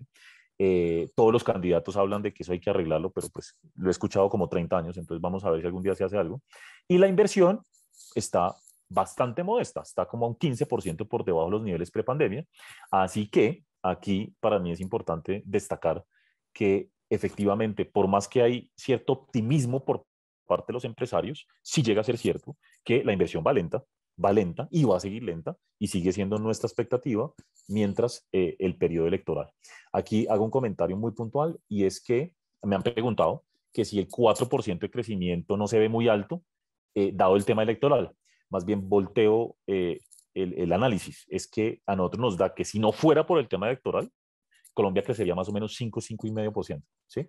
O sea que sí ya estamos involucrando la posibilidad, la alta probabilidad, de que en la primera parte del 2022 tengamos una, eh, una inversión bastante moderada. En el tema de inflación, la inflación similar a otros países, alimentos arriba, regulados arriba, muy alta. La buena noticia en Colombia versus otros países es que la inflación núcleo, por ejemplo, aquí está la de servicios, está muy controlada, todavía por debajo del 3% de la meta del banco. Así que esto le está permitiendo al Banco Central ser un poquito más gradual. Si bien va a seguir subiendo la tasa probablemente a 50 puntos básicos este viernes, va un poco más lento que otros países, ¿no? Y al final, el banco tiene espacio para subir la tasa. Hoy estamos al 2,50. Esperamos que la suba al 3% mañana eh, y que llegue al 5% en el 2022. Hay que reconocer que estas proyecciones también las hemos venido cambiando en todos los países muy fuerte, porque la inflación y política monetaria es lo que más nos ha sorprendido. Y en Colombia eso está atado al mayor crecimiento económico, a que la inflación viene subiendo fuerte por alimentos, son alimentos que a nivel mundial han sido más altos de lo esperado. Y ahora se nos viene esta discusión del salario mínimo, que pues aquí en Confianza, incluso ya se lo he dicho a muchos, populismo puro, ¿no? Lo de subir el salario mínimo 10%, el mayor incremento real desde que existe historia del salario mínimo. Pucha, eso tiene que ver con el tema político, pero no hay ninguna duda, ¿no? Si alguien tiene una duda, saques esa duda de la cabeza. Esto es netamente político y hay estudios del Banco Central, del Banco de la República, que sugieren que un incremento de 10% en el salario mínimo puede generar más o menos promedio un punto adicional de inflación el siguiente año, o bueno, el mismo año de incremento del salario, o sea, el 2022. Así que otro factorcito adicional que se nos cuela en esto y que podría llevar a que el banco incluso suba la tasa más de lo esperado, pero por ahora, como les digo, es un 5%. Hemos tenido lo que esperamos pues de tasa. Hemos tenido buenas noticias desde el lado fiscal. Hemos bajado la proyección fiscal para este año de déficit fiscal a 8%. La oficial es 8,6. Para el próximo año 6,5. La oficial es 7%. De todas maneras, creo que hoy sale ya la actualización del gobierno y hemos tenido buenas noticias por petróleo, por crecimiento y demás.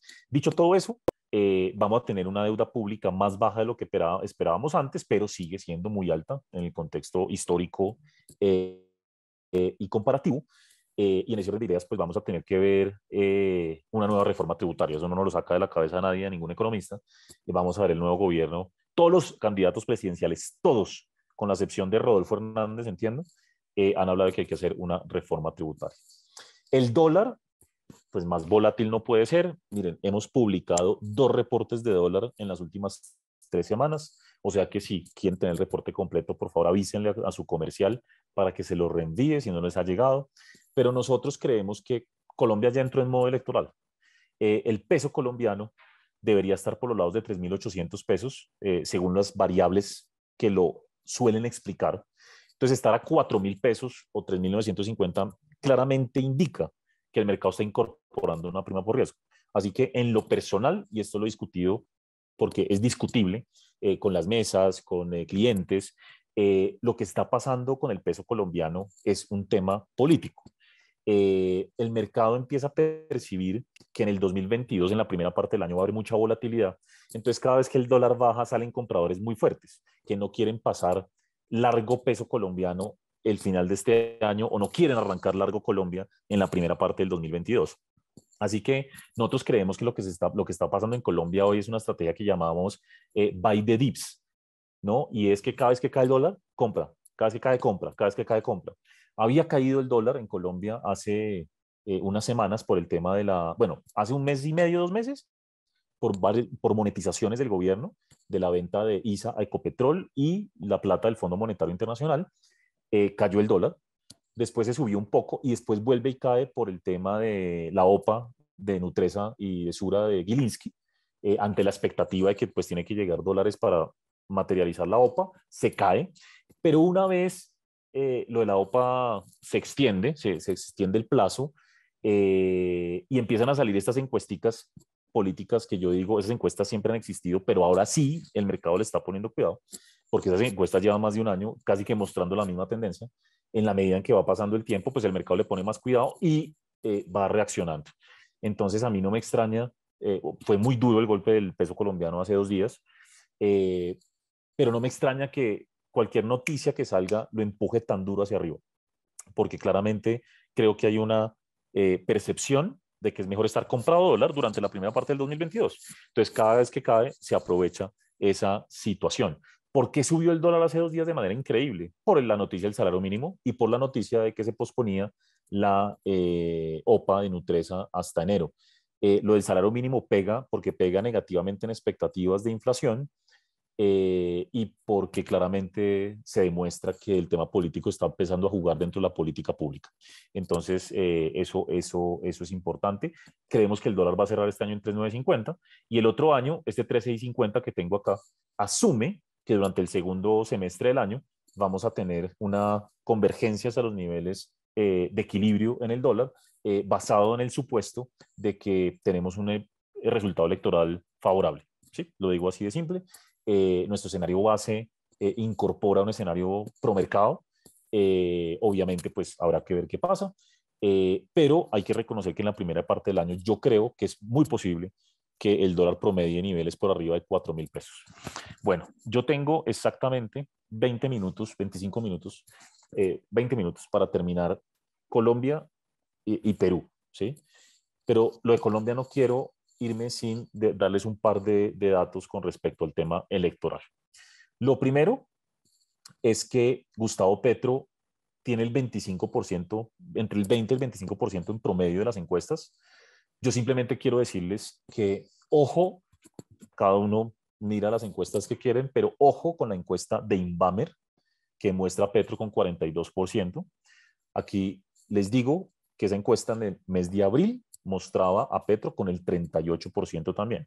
Es decir, ahí no han cambiado mucho las cosas tampoco. Pero Inbamer tiene una metodología diferente.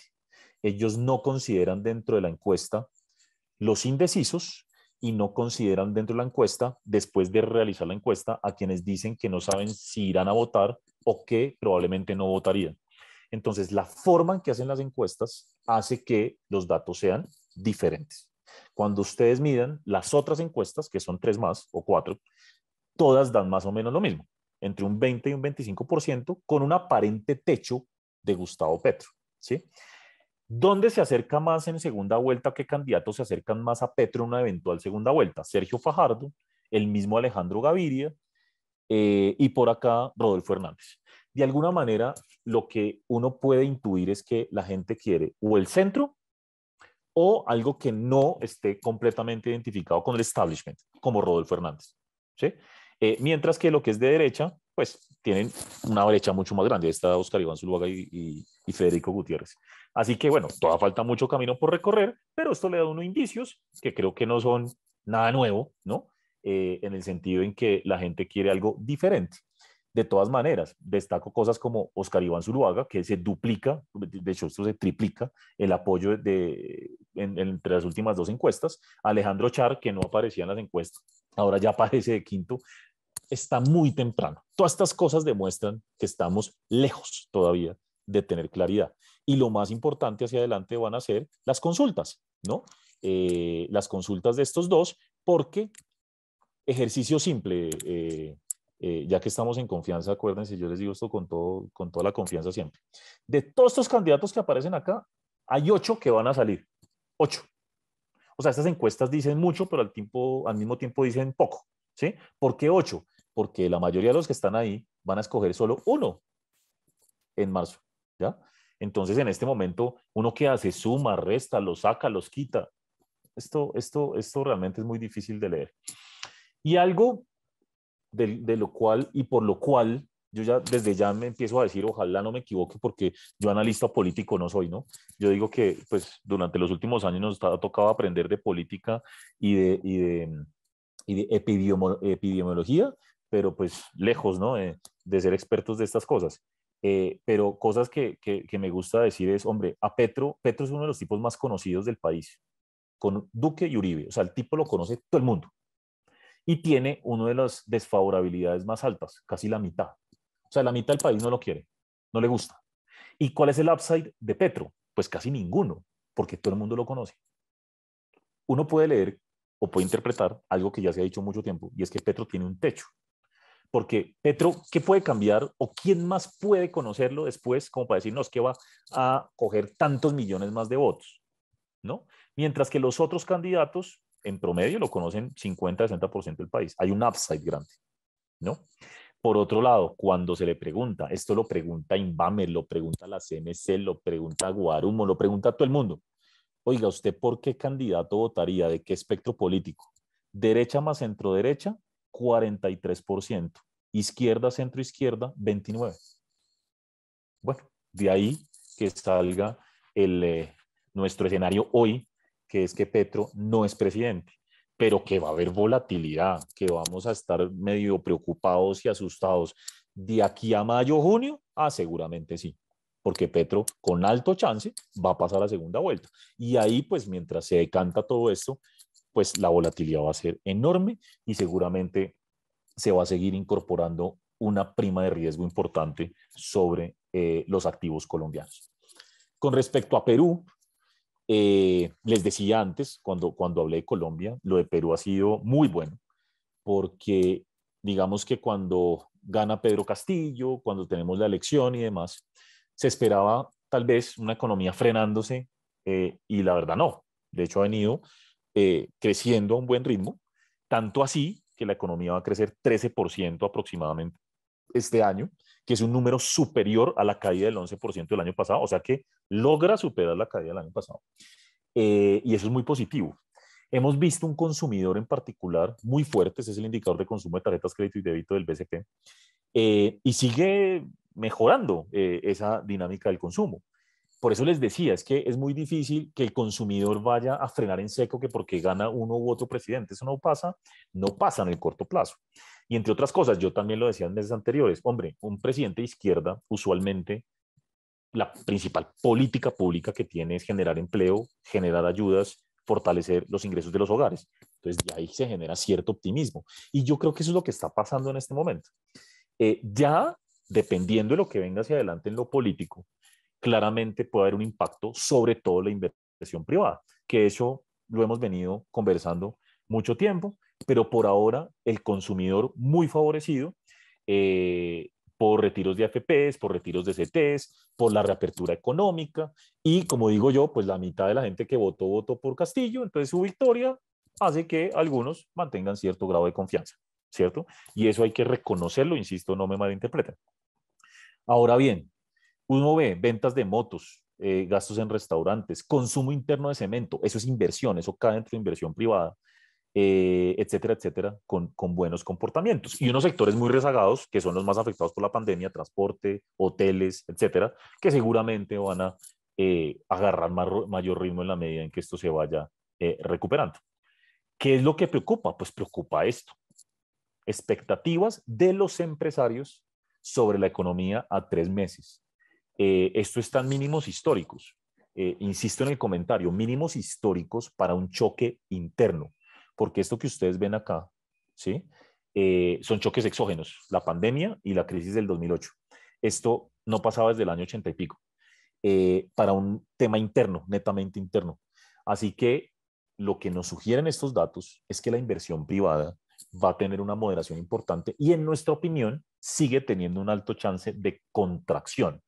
Ahora, reconocemos, en la medida en que dejó de caer la confianza, que ha habido algo de moderación por parte del gobierno y en particular creemos que se ha reducido la probabilidad de un cambio al modelo económico, de un cambio a la constitución, por lo menos a hoy se ha reducido un poco la probabilidad, pues ahora estimamos que la inversión privada no va a caer un 7%, sino un 2,5% aproximadamente. Es lo que nos dice este indicador, ¿correcto?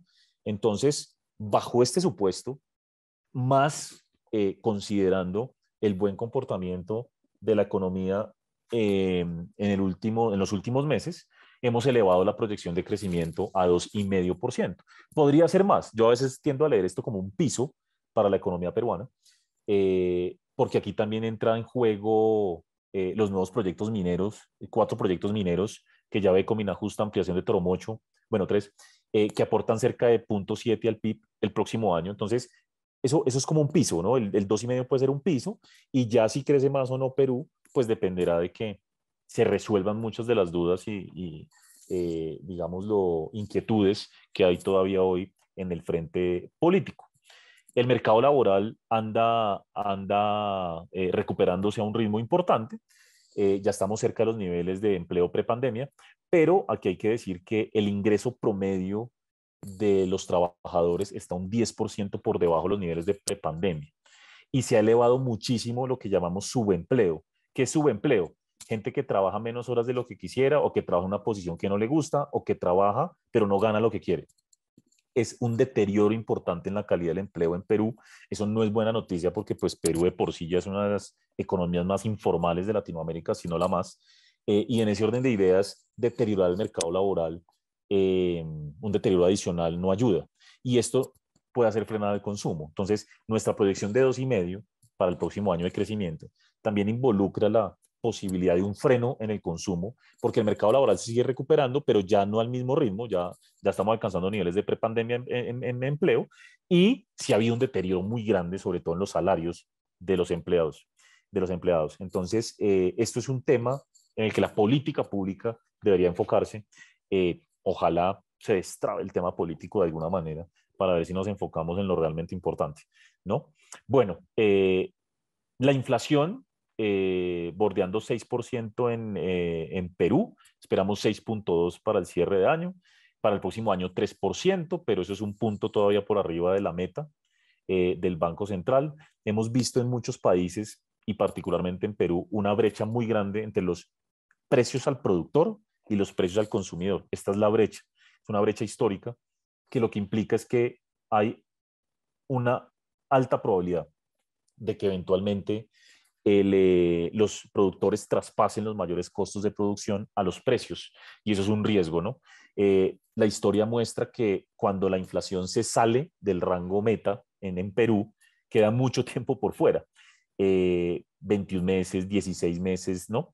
Y aquí van 6 meses, así que la probabilidad de que la inflación esté por arriba del 3% durante todo el 2022 no es despreciable. Y en ese orden de ideas, pues creemos que el Banco Central va a seguir aumentando su tasa de interés, ¿no? En ese orden de ideas, vemos una tasa de interés del Banco Central que puede estar entre 3 y 3,5. Sin embargo, mi feeling es que Perú va a tener de pronto que subir más la tasa de interés. ¿De qué va a depender que la suba más o no? De cómo vaya la economía, de qué pase con la inversión privada. Pero así como está el tema inflacionario, con un dólar que sigue por allá por los 4 soles, definitivamente creemos que hay un riesgo alto a que el Banco Central deba seguir subiendo la tasa de interés. Ha habido muy buenas noticias desde el lado fiscal. Hombre, yo insisto en el mismo comentario y yo creo que todos lo compartimos, no encuentro una persona que no realmente, pero es que los fundamentos económicos de Perú son muy buenos. Lo que ha pasado en temas fiscales es increíble. Un déficit fiscal que va a bordear 3% del PIB el próximo año es de locos. O sea, realmente uno quisiera, si ustedes ven los déficits fiscales de la región, Perú no tiene comparación, la deuda pública sigue bastante moderada, el presupuesto que se aprobó es decente en su crecimiento y hemos tenido un muy buen comportamiento de la economía, de los precios de los metales, la normalización del gasto público, y eso está llevando a un déficit fiscal mucho más bajo de lo esperado. O sea, en realidad lo que estamos viendo en Perú, inclusive desde lo fiscal, con este nuevo gobierno, ha sido favorable. Habrá que ver, es que yo pues no sé cómo decirlo, pero pues creo que coincidimos en que pues en este gobierno todavía no se ha hecho mucho, ¿cierto? Entonces habrá que ver la política pública para dónde va, porque a mí todavía no me queda claro, ¿no? Y hay que ver cómo va a tratar el tema fiscal, pero Perú tiene espacio, porque con un déficit del 3% y una deuda por ahí del 35%, pues tiene espacio. Y habrá que ver cómo se comporta, pero desde lo fundamental, realmente Perú se ha seguido destacando recientemente, lo cual a veces pues parece increíble, ¿no? Igual que en otros países, lo que nos dicen los modelos es que, digamos esto, fíjense, la cuenta corriente está acá y aquí la tasa de cambio real multilateral. Lo que nos dicen los modelos, cuando uno mira todas estas grafiquitas del dólar contra los precios de los metales, contra los diferenciales de tasa de interés, de crecimiento, etcétera, lo que nos dicen es que el dólar debería estar por lados de 3.60 en Perú. Pero pues la verdad, la diferencia entre eso y lo que está hoy, pues es una prima por riesgo. Y ahí lo que creemos es que esa prima por riesgo difícilmente se va a reducir y que lo más probable es seguir negociándose en los próximos meses en este rango. Yo lo bajaría un poquito, puede ser 3.90, pero a 4.15, y eso va a seguir así en función de cada noticia, cada evento político que probablemente vayamos teniendo. En general, como decía antes, creo que en Perú, en el margen, como decimos los economistas, versus 3 meses atrás, las cosas han mejorado un poco. En el margen, insisto, así el cambio ha sido positivo. ¿Qué cosas han mejorado? Por ejemplo, mensajes del gobierno diciendo que el cambio constitucional no es una prioridad. El cambio de gabinete de principios de octubre, pues fue una gran noticia. La ratificación de Julio Velarde como presidente del Banco Central es de lejos la mejor noticia desde lo económico. Julio Velarde es un ancla para la economía peruana. Hubo mensajes pro inversión cuando Castillo viajó a Estados Unidos y México. Eso caló en los inversionistas un poco. Se modificó la cuestión de confianza en el Congreso. No quiero entrar a explicar esto porque yo creo que los peruanos lo saben muy bien a qué me refiero, pero de alguna manera este cambio que hizo el Congreso hace como cierra como el candado para evitar que el presidente pueda hacer literalmente lo que se le dé la gana con este tema de la cuestión de confianza hacia el gabinete eh, y evitar lo que literalmente sucedió con Vizcarra en el año 2019, que ató la cuestión de confianza a un tema constitucional que no debería pasar por él. Así que el Congreso lo que ha dicho es, usted puede pedir el voto de confianza, señor presidente, pero sobre cosas que competen al gobierno, no sobre cambios constitucionales ni cosas que tengan que ver únicamente con el Congreso. Y esto ayuda y es positivo porque recuerden que si el Congreso niega 2 veces la confianza dentro de un mismo periodo presidencial, el presidente tiene derecho a disolver el Congreso, como lo hizo Vizcarra en el 2019, que para mí, en lo personal, fue un precedente bastante negativo y por eso, pues, pasa afortunadamente esta reforma en el Congreso. Conflicto interno en Perú Libre, creo que eso es positivo, porque fragmenta más el Congreso. Entonces, desde el punto de vista de la necesidad de armar consensos y del tema de gobernabilidad, eh, que estos estén como mitad y mitad, ¿no? Ayuda.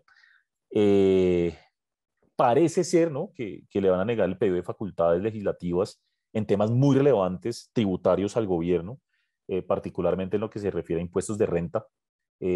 Así que eso, pues, en principio puede ser favorable para evitar más incertidumbre, aunque habrá que ver qué sale desde el lado minero y este tipo de cosas. Eh, y bueno, esta es una pregunta más que no hayan admitido la vacancia de Pedro Castillo la semana pasada. Recuerden que se presentó una moción de vacancia para tratar de vacar al presidente y ni siquiera se aprobó ponerla en discusión en el Congreso. Yo no sé si es bueno o malo, ¿sí? Por eso lo pongo como pregunta.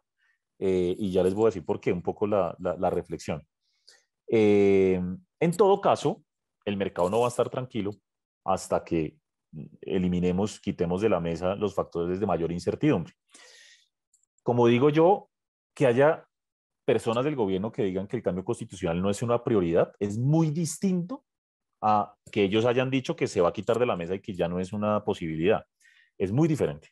Así que quisiéramos y todos queremos ver que el tema constitucional queda zanjado, entre otras cosas porque hay dos proyectos del Partido Perú Libre dando vueltas, uno en el Congreso, otro a través de firmas, para convocar a una asamblea constituyente. De eso no hemos vuelto a saber nada, pero es algo que está ahí. O sea que hasta que esto no tenga más claridad, pues no vamos a estar tranquilos.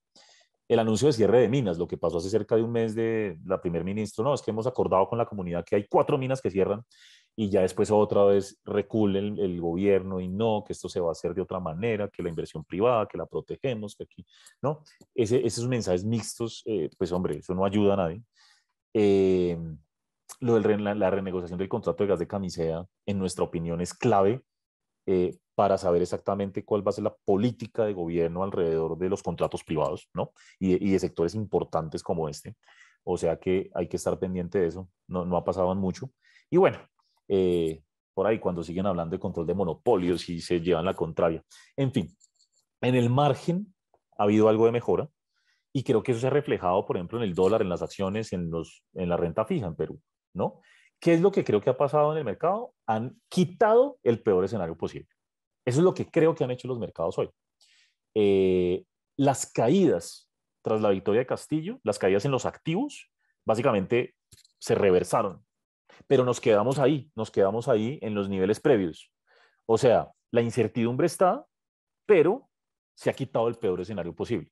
¿Y cuál es el peor escenario posible? No sé, lo que hablábamos antes en medio de la elección, que si esto va a ser Venezuela, que si esto va a ser Argentina, ¿no? Acuérdense de las discusiones que teníamos. O sea que el mercado hoy está removiendo ese peor escenario posible. Y aquí termino con unas encuestas como para un par de reflexiones. Esto salió el domingo, encuesta de Ipsos en el comercio. Pues Castillo, de mal en peor, en popularidad. Como muchos dicen, la gente se ha venido arrepintiendo de haber votado por él. Creo que en todos países pasa, voten por la derecha o la izquierda, vayan y miren cualquier presidente, con un par de excepciones, si la gente no se va arrepintiendo. Esa es la realidad. En un contexto como el actual, a todos les ha ido mal, pero pues obviamente a Castillo no le ha ido bien. Y el Congreso, que arrancó pues con ¿no? un nuevo aire y demás, no, hasta sí le ha ido terrible. Entonces el Congreso ahí, ahora vaya uno a entender por qué la gente percibe que va mal el Congreso. Puede ser porque no deja trabajar, porque no han hecho nada, en fin, eso es más difícil. Pero miren mi reflexión, ¿por qué ponía yo la pregunta anterior de si no haber admitido la moción de vacancia en Perú era bueno o no? Bueno, yo decía bueno, o favorable, no sé. Eh, Cuando a la gente le preguntan si está de acuerdo con un pedido de vacancia para sacar a Castillo, esto es mitad, mitad. La mitad la gente sí, la mitad la gente no. ¿Sí? Y las diferencias son enormes dentro del país. Y eso no ha cambiado. La gente en Lima quisiera que Castillo se fuera, pero la gente en las regiones no, o no necesariamente. Entonces, aquí hay una discusión muy compleja y es, ¿qué pasa si vacan a Castillo? ¿Qué pasa con esa mitad del país que no está de acuerdo? ¿Qué pasa en lo social? ¿Qué pasa en las calles? ¿Sí? Por eso se genera el cuestionamiento de si es bueno o no que vaquen a Castillo ya. ¿Sí? Es un cuestionamiento, simplemente que me hago. ¿Qué pasa con esa mitad del país que no está de acuerdo con que salga? ¿Y qué pasa entonces con la gobernabilidad del siguiente presidente? ¿Qué pasaría? ¿Qué pasaría? ¿Sí? Claro, hay que reconocer desde el punto de vista del mercado. Si un día sale Castillo, no, seguramente hay un muy buen comportamiento, ¿cierto? El mercado se va a tranquilizar enormemente. Pero después, ¿qué va a pasar en lo político? ¿Qué va a pasar en lo económico? ¿Cuál va a ser la relación entre Congreso y presidente? En fin, son muchos cuestionamientos. La verdad, esto no me parece tan fácil. No me parece tan fácil. Y se los digo, Credicorp Capital no es el único que piensa así, o yo no soy el único que piensa así. Ha habido un par de inversionistas de bancos de inversión gringos hablando de esto mismo. ¿Cuál sería el escenario si sale Castillo? ¿Para dónde va la economía? ¿Para dónde va el Congreso? ¿Quién sería el presidente? ¿Tocaría entonces salir a vacar al vicepresidente? O sea, ¿para dónde va esto? ¿Sí? Pero claro, reconociendo que en un principio, pues seguramente el mercado lo tomaría del lado favorable. Inclusive cuando a la gente le preguntan, ¿usted por qué vacaría a Castillo? Por su incapacidad para gobernar. Uno puede sacar un presidente constitucionalmente por incapaz. Bueno, no incapacidad moral, no mezclemos el concepto, sino realmente, no, es que no es buen presidente. No, pues hubiéramos sacado todos los presidentes de nuestra región, quién sabe cuántas veces, ¿cierto? Cuando la gente piense que no le gusta y que le parece malo. Lo de corrupción tal vez sí es un tema. Entonces yo diría que de todo lo que se ha discutido, si llega a haber pruebas de corrupción contra el presidente, no, ahí sí está más que justificado, ¿sí?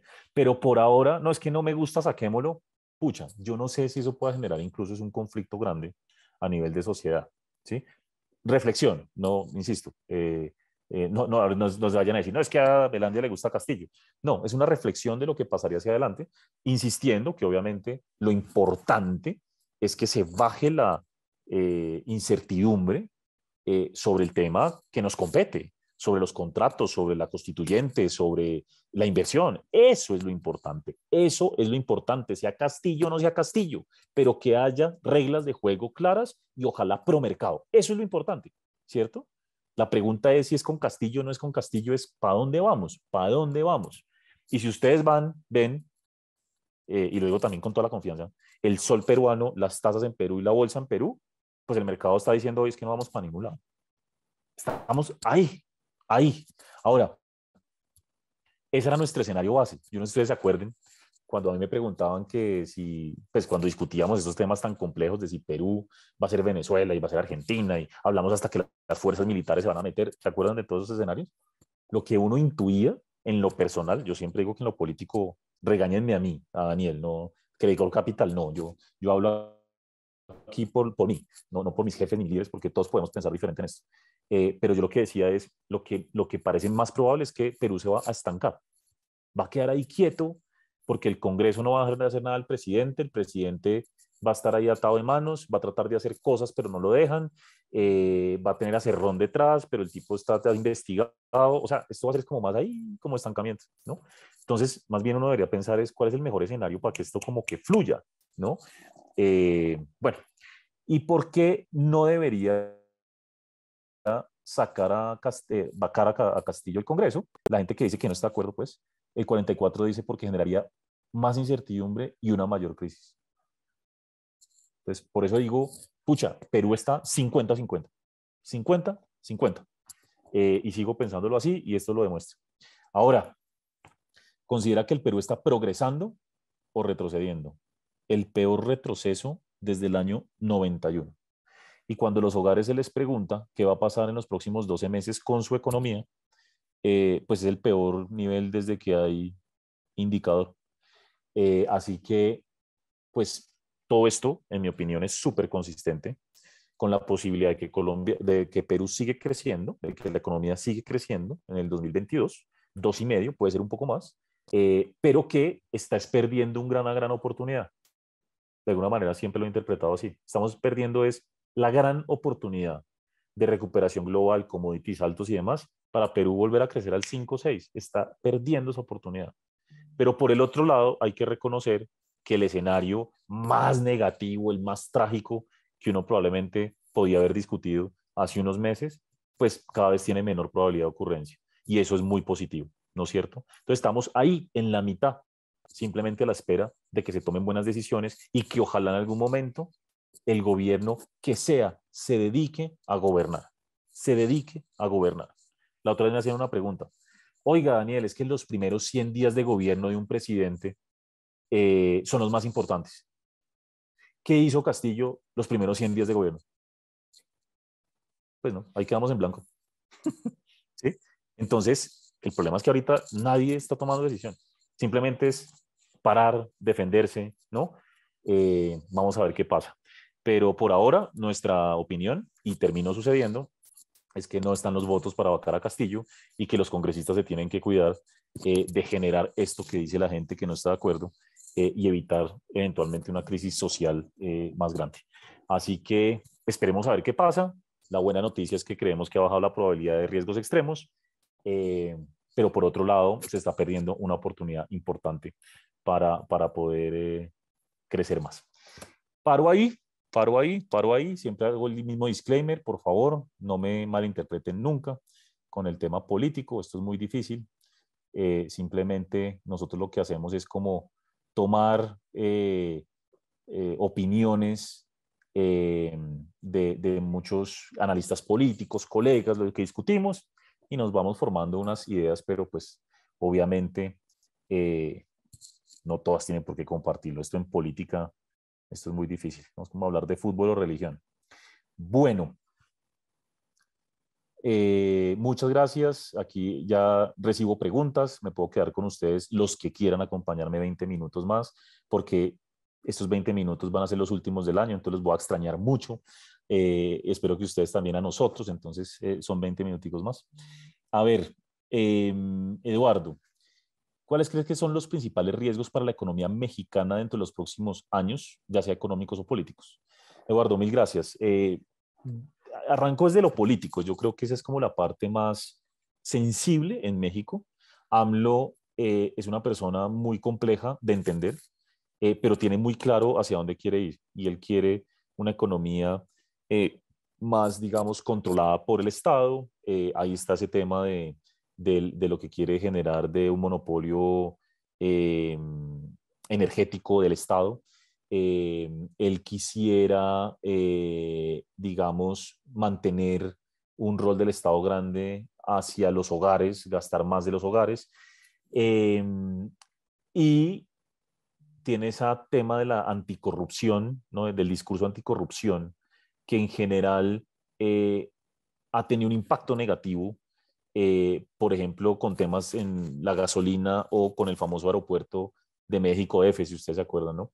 Al principio de su mandato, porque las medidas que intenta tomar son un poco radicales y eso genera pues conflictos en la inversión privada y mayor incertidumbre. Así que hacia adelante lo que habrá que ver es si AMLO es exitoso o no en ese tipo de propuestas. Por ejemplo, insisto mucho porque es como el foco del tema, en este tema del sector energético. AMLO, digo también que es muy difícil de entender porque desde hace un año se está cada vez acercando más y más y más y más a los empresarios y lanzó una serie de proyectos de infraestructura para hacer junto con el sector privado y ha tratado de generar un mejor ambiente con el sector empresarial. Pero después sale con cosas como la energía, o sale con cosas como lo en su momento el aeropuerto, o sale con cosas como hacer proyectos de infraestructura de dudosa reputación, como una refinería o este tema del tren, de un tren, que no, eh, que de hecho no tiene los estudios suficientes para saber si el proyecto es rentable o no. Entonces, pues, hombre, es un presidente de izquierda, ¿no? Que de alguna manera, en algún momento trata de recular para poder gobernar y que además perdió eh, poder en el Congreso en las elecciones de julio. Así que le está costando más trabajo hacer las cosas, pero sigue empeñado en este tema de cambiar, eh, sobre todo el tema energético. Entonces, yo lo que diría es, hay que estar pendientes, el riesgo es que él sea exitoso en algunas de estas propuestas, particularmente la contrarreforma energética, porque esto tiene un impacto negativo sobre contratos privados y sobre los TLCs, ¿sí? Porque pues hay unos acuerdos y el hecho de que aquí lo que se le quiere dar es prioridad a la compañía estatal para generar energía y transmitir energía, pues estaría violando pues la competencia, literalmente. Entonces ahí entraríamos con un conflicto importante y demandas internacionales. Es bien complejo, ¿no? Por el otro lado, desde lo económico, me parece que lo fiscal es importante. Pemex es una empresa pues que no es rentable, no da plata, está supremamente endeudada Si mi memoria no me falla, vi el dato hace poco, tiene una deuda como de 40.000, 50.000 millones de dólares. Y el fisco lo que hace es todo el tiempo darle dinero, sostener esa empresa. La producción no sube, es una empresa ineficiente y el gobierno siempre está ahí detrás eh, sosteniendo la compañía. Entonces hay una preocupación estructural acerca de que las finanzas públicas en México se pueden ir deteriorando en la medida en que cada vez más se intenta salvar a Pemex, pero no hay del otro lado un incremento en los ingresos fiscales. Por lo tanto, creo que ahí viene como el principal riesgo, ¿no? Eh, por eso mostraba una tabla cuando se le pregunta a los economistas que cuál es el principal riesgo, hablan de lo político, básicamente. Y el tema de seguridad, ¿no? Bueno, que en México es muy complicado. Seguridad física, seguridad. Así que, pues, yo me centraría en eso. Yo creo que la gran pregunta es si AMLO va a dejar un legado y quiere dejar un legado en la forma de hacer política pública, cambiar cosas que requieren cambios constitucionales, eh, y si es exitoso, pues pueden tener un impacto muy fuerte sobre la inversión y sobre las reglas de juego. Entonces hay que monitorear eso. Y desde el lado económico, lo fiscal. La buena noticia es que mientras Estados Unidos esté bien, realmente México seguramente va a seguir creciendo a un buen ritmo. Eh, ¿Cómo se ve desde la perspectiva de los inversionistas extranjeros la situación en Chile? Dado que internamente vemos flujos importantes saliendo o dolarizando las carteras de inversión, reflejando temores importantes de parte de los inversionistas chilenos. Gregorio, mil gracias por la pregunta y la respuesta es totalmente al margen. Los inversionistas han estado completamente quietos y a la espera. De alguna manera hay cierto optimismo con Chile, porque claramente sigue siendo cierto que Chile tiene unas instituciones fuertes, tiene unos fundamentos macroeconómicos sólidos, pero por otro lado hay un temor natural a que la convención constitucional pueda cambiar reglas de juego y en particular afecte a los sectores regulados, ¿no? Traten de cambiar la regulación de varios sectores de la economía. Lo que es cierto es que todos coincidimos en que la Convención Constitucional va a tratar de incrementar el rol del Estado dentro de la economía y eso se hace a través de más gasto, pero también de más intervención, ¿no es cierto? Entonces, los extranjeros dicen, de alguna manera, yo creo en Chile.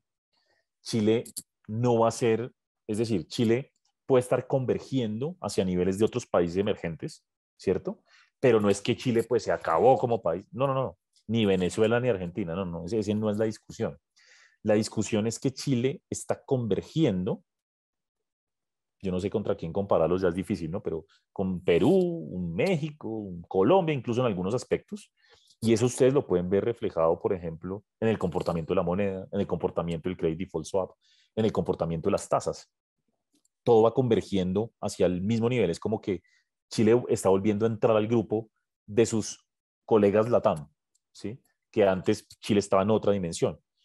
Eh, y el mercado entonces busca incorporar esa prima por riesgo. Y empieza a haber oportunidades, empieza a haber oportunidades. O sea, los extranjeros empiezan a ver oportunidades, pero dicen todos, esperemos. Esperemos primero cómo se da la elección presidencial, pero más importante aún, esperemos a conocer respuestas concretas de la Convención Constitucional. Entonces, no hay un pesimismo extremo, por decirlo de alguna manera, pero quieren ver hasta dónde hay que incorporar una prima de riesgo o no adicional. ¿Y cómo se incorpora eso? Pues castigando un poco más sobre todo las tasas de interés, las tasas de descuento, ¿no? Que están involucradas en todos los activos. Entonces el mercado, ellos están muy a la expectativa de eso, pero yo diría que pues así súper pesimistas no, están esperando. Porque lo otro que dicen es tenemos que estar pendientes de las AFPs. Si tenemos a un candidato como Boric que quiera acabar con las AFPs, ¿no? Pues imagínense lo que puede pasar con el mercado, con el financiamiento, con las empresas, con todo. ¿Qué puede pasar con eso? Así que ellos muy atentos al tanto de lo que salga de ahí. Pero insisto, escenarios extremos negativos no ven oportunidades, pero dicen, para jalar el gatillo tenemos que ver cosas concretas. Eh, y esa es la realidad. Ahora, implícitamente tú me preguntas algo que es bien interesante y es el extranjero versus el local, ¿no? Miren, esto no pasa solo en Chile, ni solo en Colombia, ni solo en Perú, no pasa en todas partes. Nosotros visitábamos clientes en Brasil, en Argentina, y todo es lo mismo. El local suele sobredimensionar, o no digo que equivocadamente, pero suele darle un peso mayor a las cosas buenas y las cosas malas. Pero en promedio, siempre los locales somos más pesimistas con respecto a nuestros países, ¿no? Entonces, si yo comparo la conversación de un chileno, o sea, mi conversación con un cliente chileno o de una mesa de nuestra compañía en Chile, con la conversación de un extranjero sobre Chile, son completamente diferentes.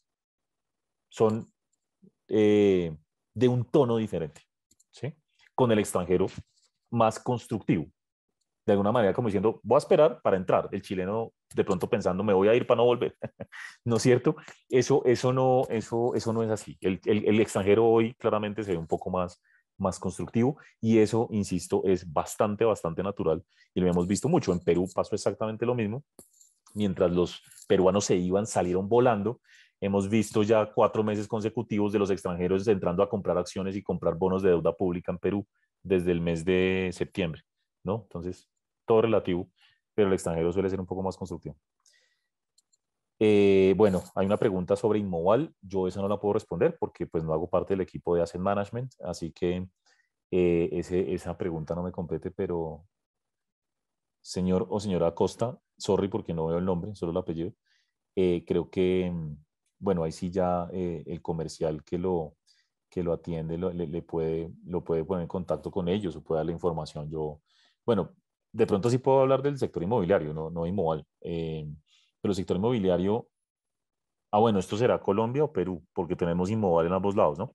Pero bueno, yo me atrevo a decir en ambos lados, en Perú y Colombia, que el sector inmobiliario va a estar comportándose de manera relativamente modesta durante el 2022, de todas maneras reconociendo, o sea, modesta en qué sentido. Desde el lado de construcción va a ser lento por el tema político, definitivamente, siempre que uno tiene como una incertidumbre política, el sector construcción es lento hasta que haya más definiciones, más claridad. Eso va a pasar particularmente en Colombia en la primera parte del año. Pero por otro lado, cuando uno mira ventas, cuando uno mira, o sea, ventas de vivienda por un lado, o en el caso de lo que tiene un fondo como Inmoval, temas de oficinas, centros comerciales y demás, eso está muy atado el comportamiento de las ventas ya de oficinas o viviendas construidas, pues a la demanda y a cómo están los consumidores, ¿no es cierto? En general. Y yo creo que el próximo año va a seguir siendo positivo en ese aspecto. Los hogares en Colombia y en Perú mantienen unas altas tasas de ahorro. Lo explicaba en su momento para Estados Unidos, pero eso está pasando en todas partes. Tenemos unas tasas altas de ahorro que permiten que los consumidores mantengan un buen ritmo de gasto. Hemos tenido ventas históricas de vivienda en Colombia, muy altas ventas de vivienda en Perú. Obviamente, lo que tiene que ver con oficinas va más lento. En la medida en que se reabre la economía, pues las cosas se van a ir dinamizando.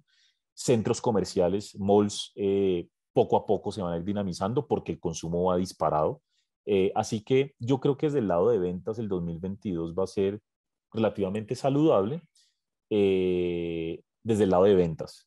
Cuando a mí me preguntan por el lado ya de la construcción, es más difícil y es más difícil que eso vaya muy rápido, sobre todo en medio de contexto político. Por definición, el sector construcción es el más cíclico de la economía, va muy pegado pues al ciclo económico, pero también va muy pegado al ciclo político. Así que desde el lado de construcción yo creo que va a haber una cierta moderación en el año 2022, va a ser lento, pero en ventas yo creo que mientras el consumo se mantenga así de dinámico, las empresas están cada vez recibiendo más flujo, les ha ido muy bien a las empresas en Colombia, en Perú, en Chile este año, cuando uno ve los resultados han sido muy buenos. El 2022, pues en medio de una reapertura completa de la economía, deberían seguir siendo saludables.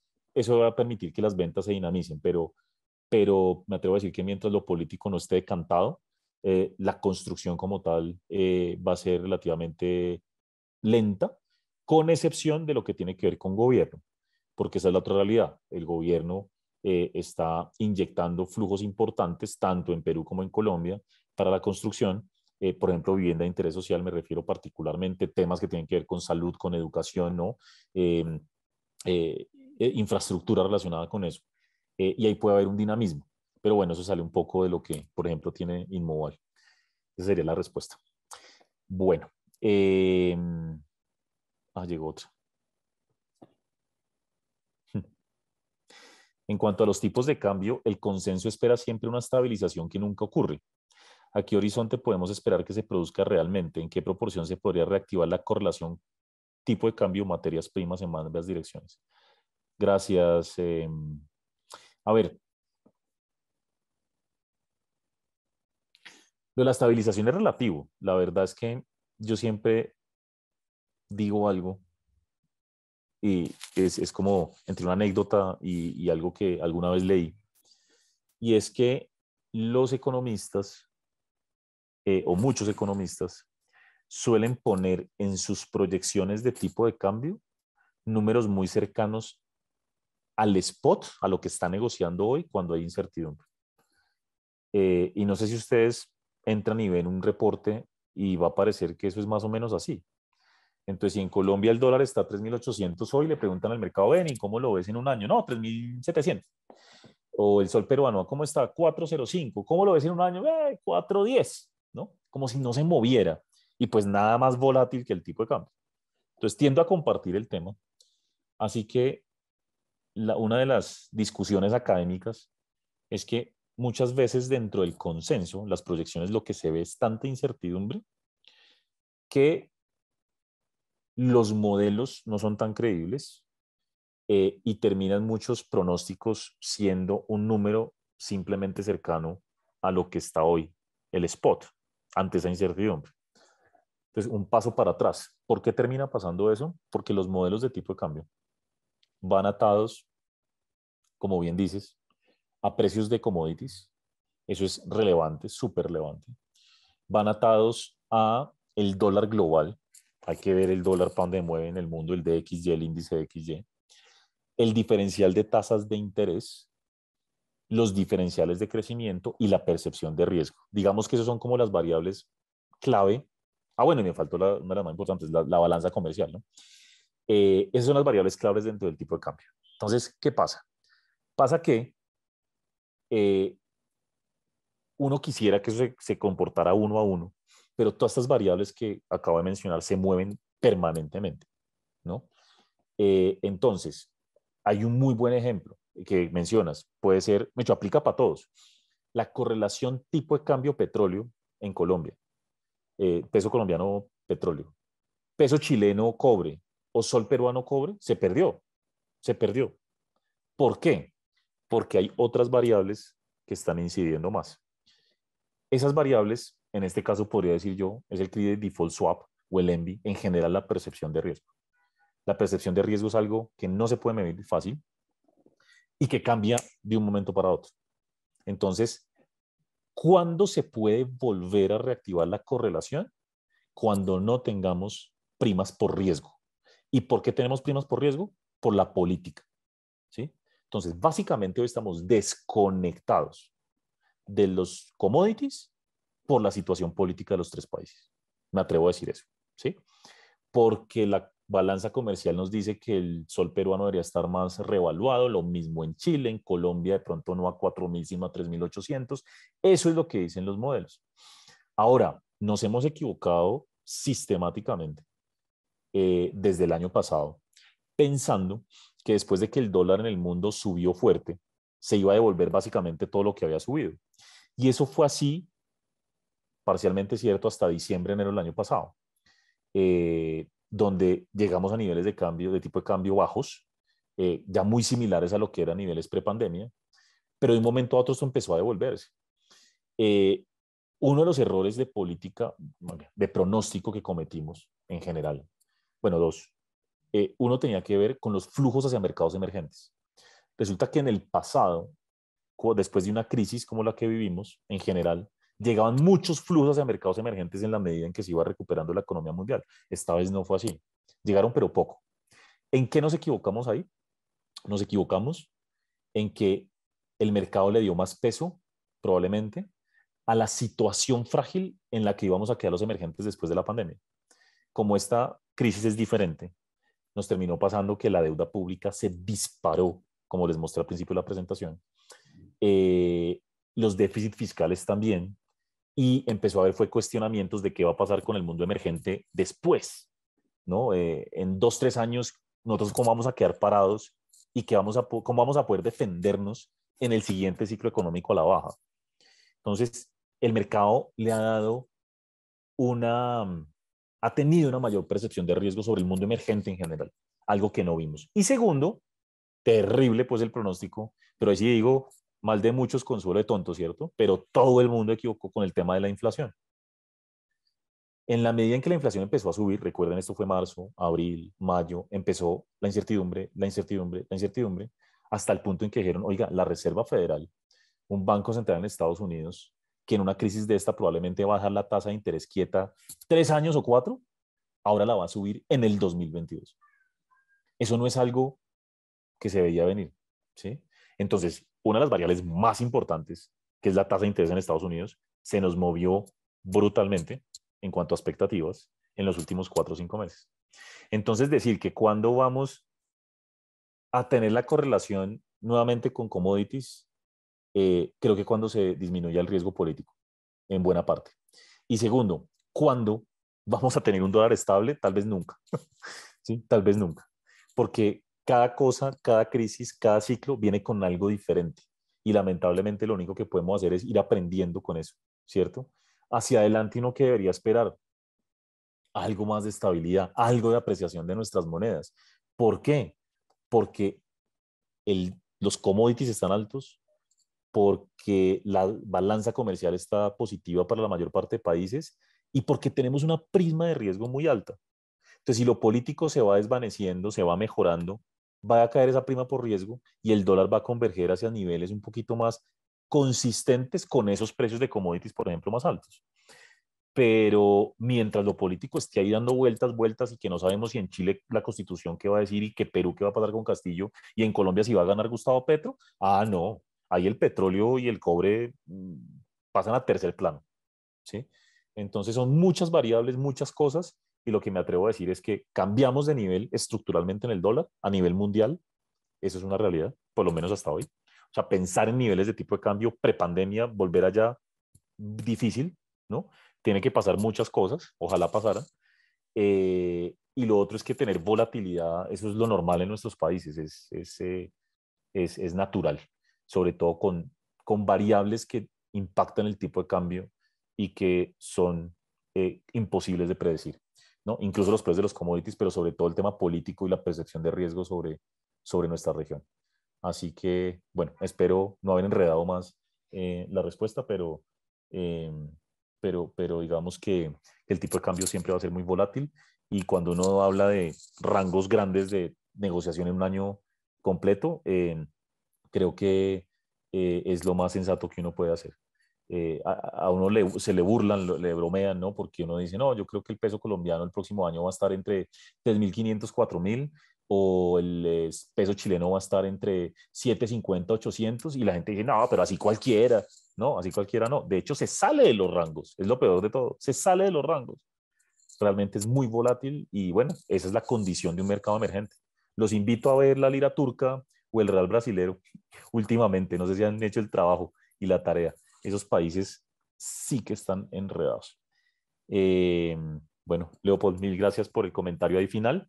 Un abrazo grande, cuídense mucho. A estas más de 100 personas que todavía están conmigo, les deseo desde ya y les deseamos de Credit Corp una feliz Navidad, un feliz año, que el 2022 sea mucho mejor que este, siendo que este espero haya sido muy bueno. Un abrazo, cuídense que estén muy bien. Chao.